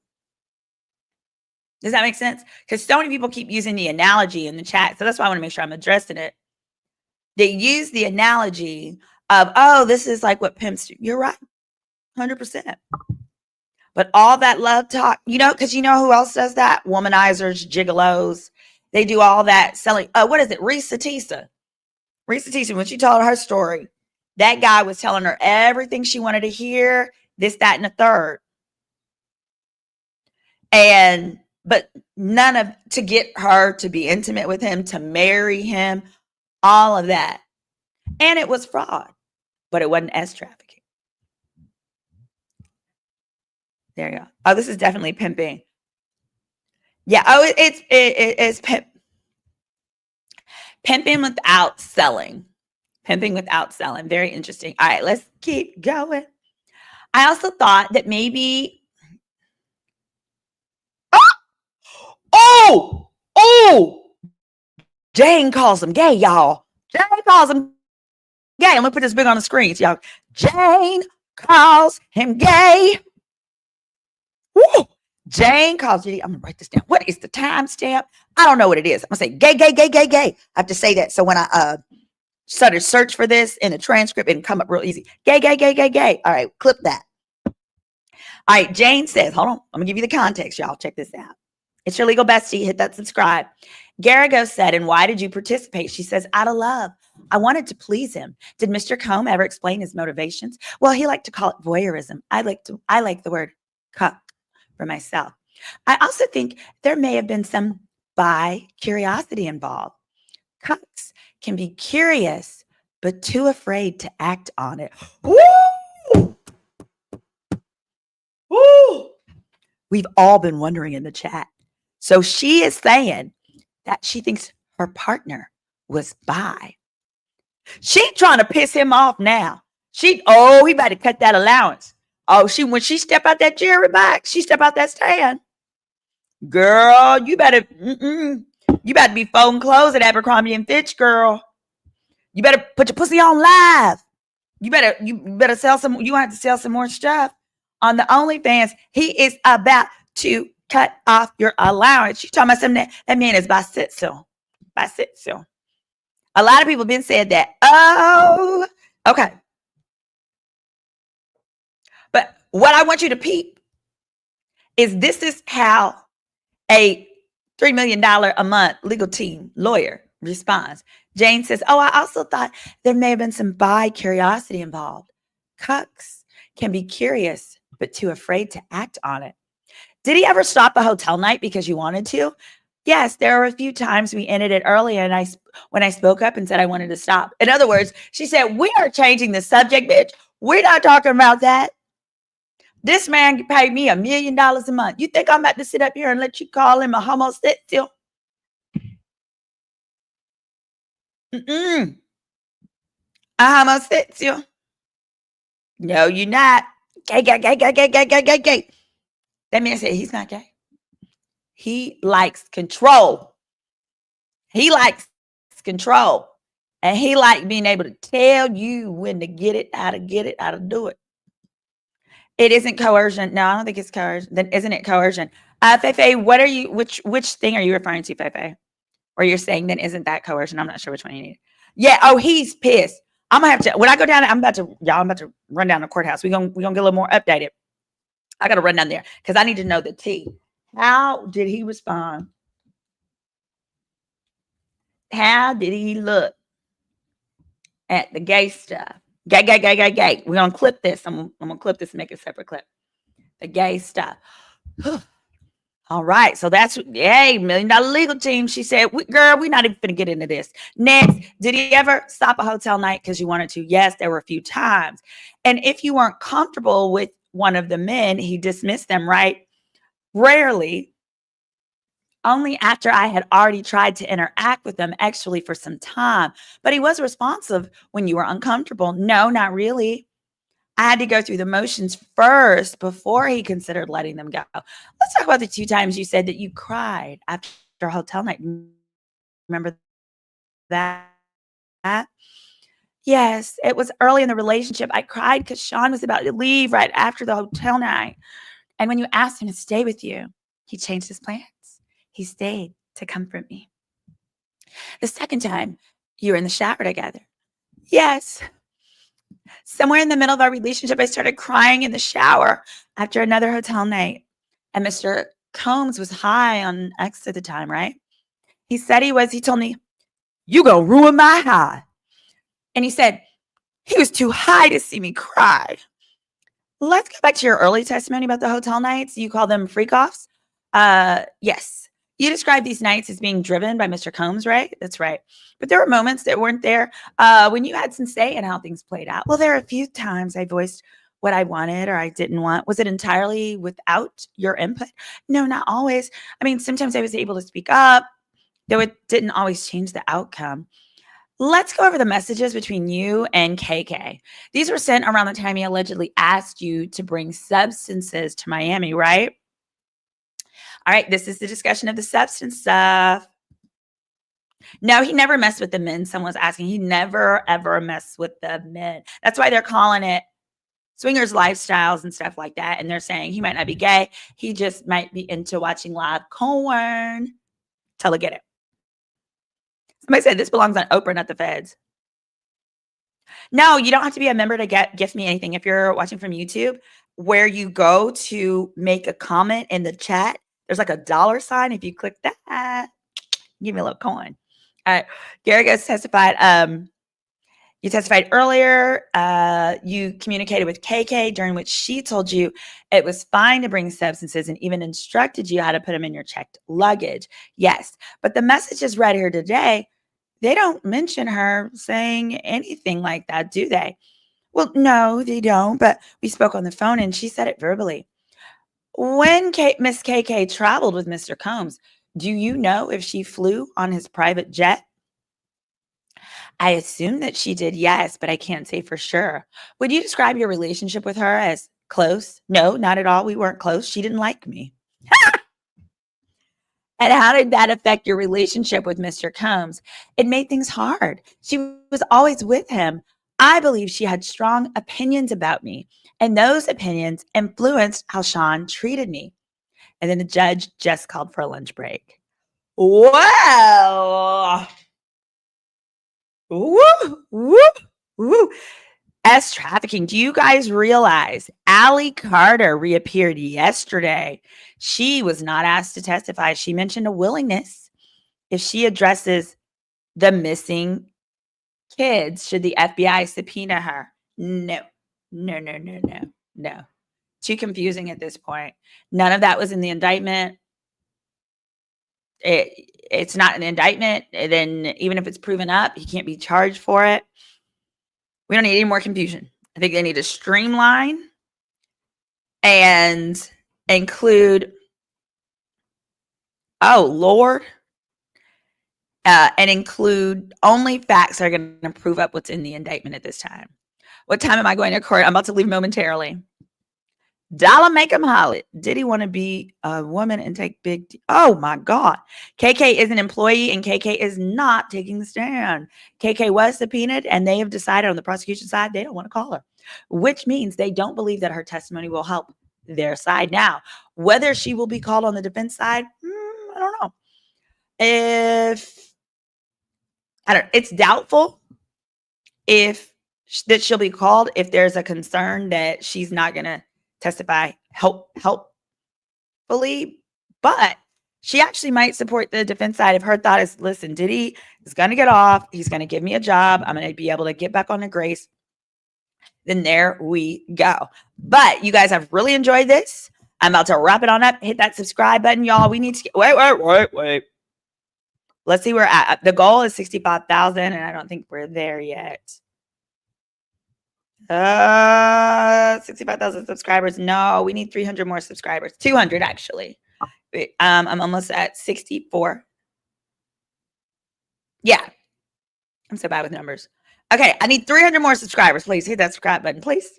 Will he be charged? Hypothetically, would I date Diddy? My dad wouldn't let me. Okay, would I date Diddy if no FOs were involved and he gave me a $200K allowance? Be honest. Oh yeah, for sure. Absolutely. I wouldn't tell anybody because I don't want my husband to know I ever did that, but I would totally do that. No one could know. I'd take the allowance. Oh yeah, I've done way weirder shit. Trust and believe. They thought Jane would help. Yeah, juror 6 was dismissed. Who's next? I'm gonna get some more tea on that. Thank you guys. See you later. Heading to the courtroom. And I will be back tomorrow morning for more live content and commentary. Put your questions below in the chat. Bye.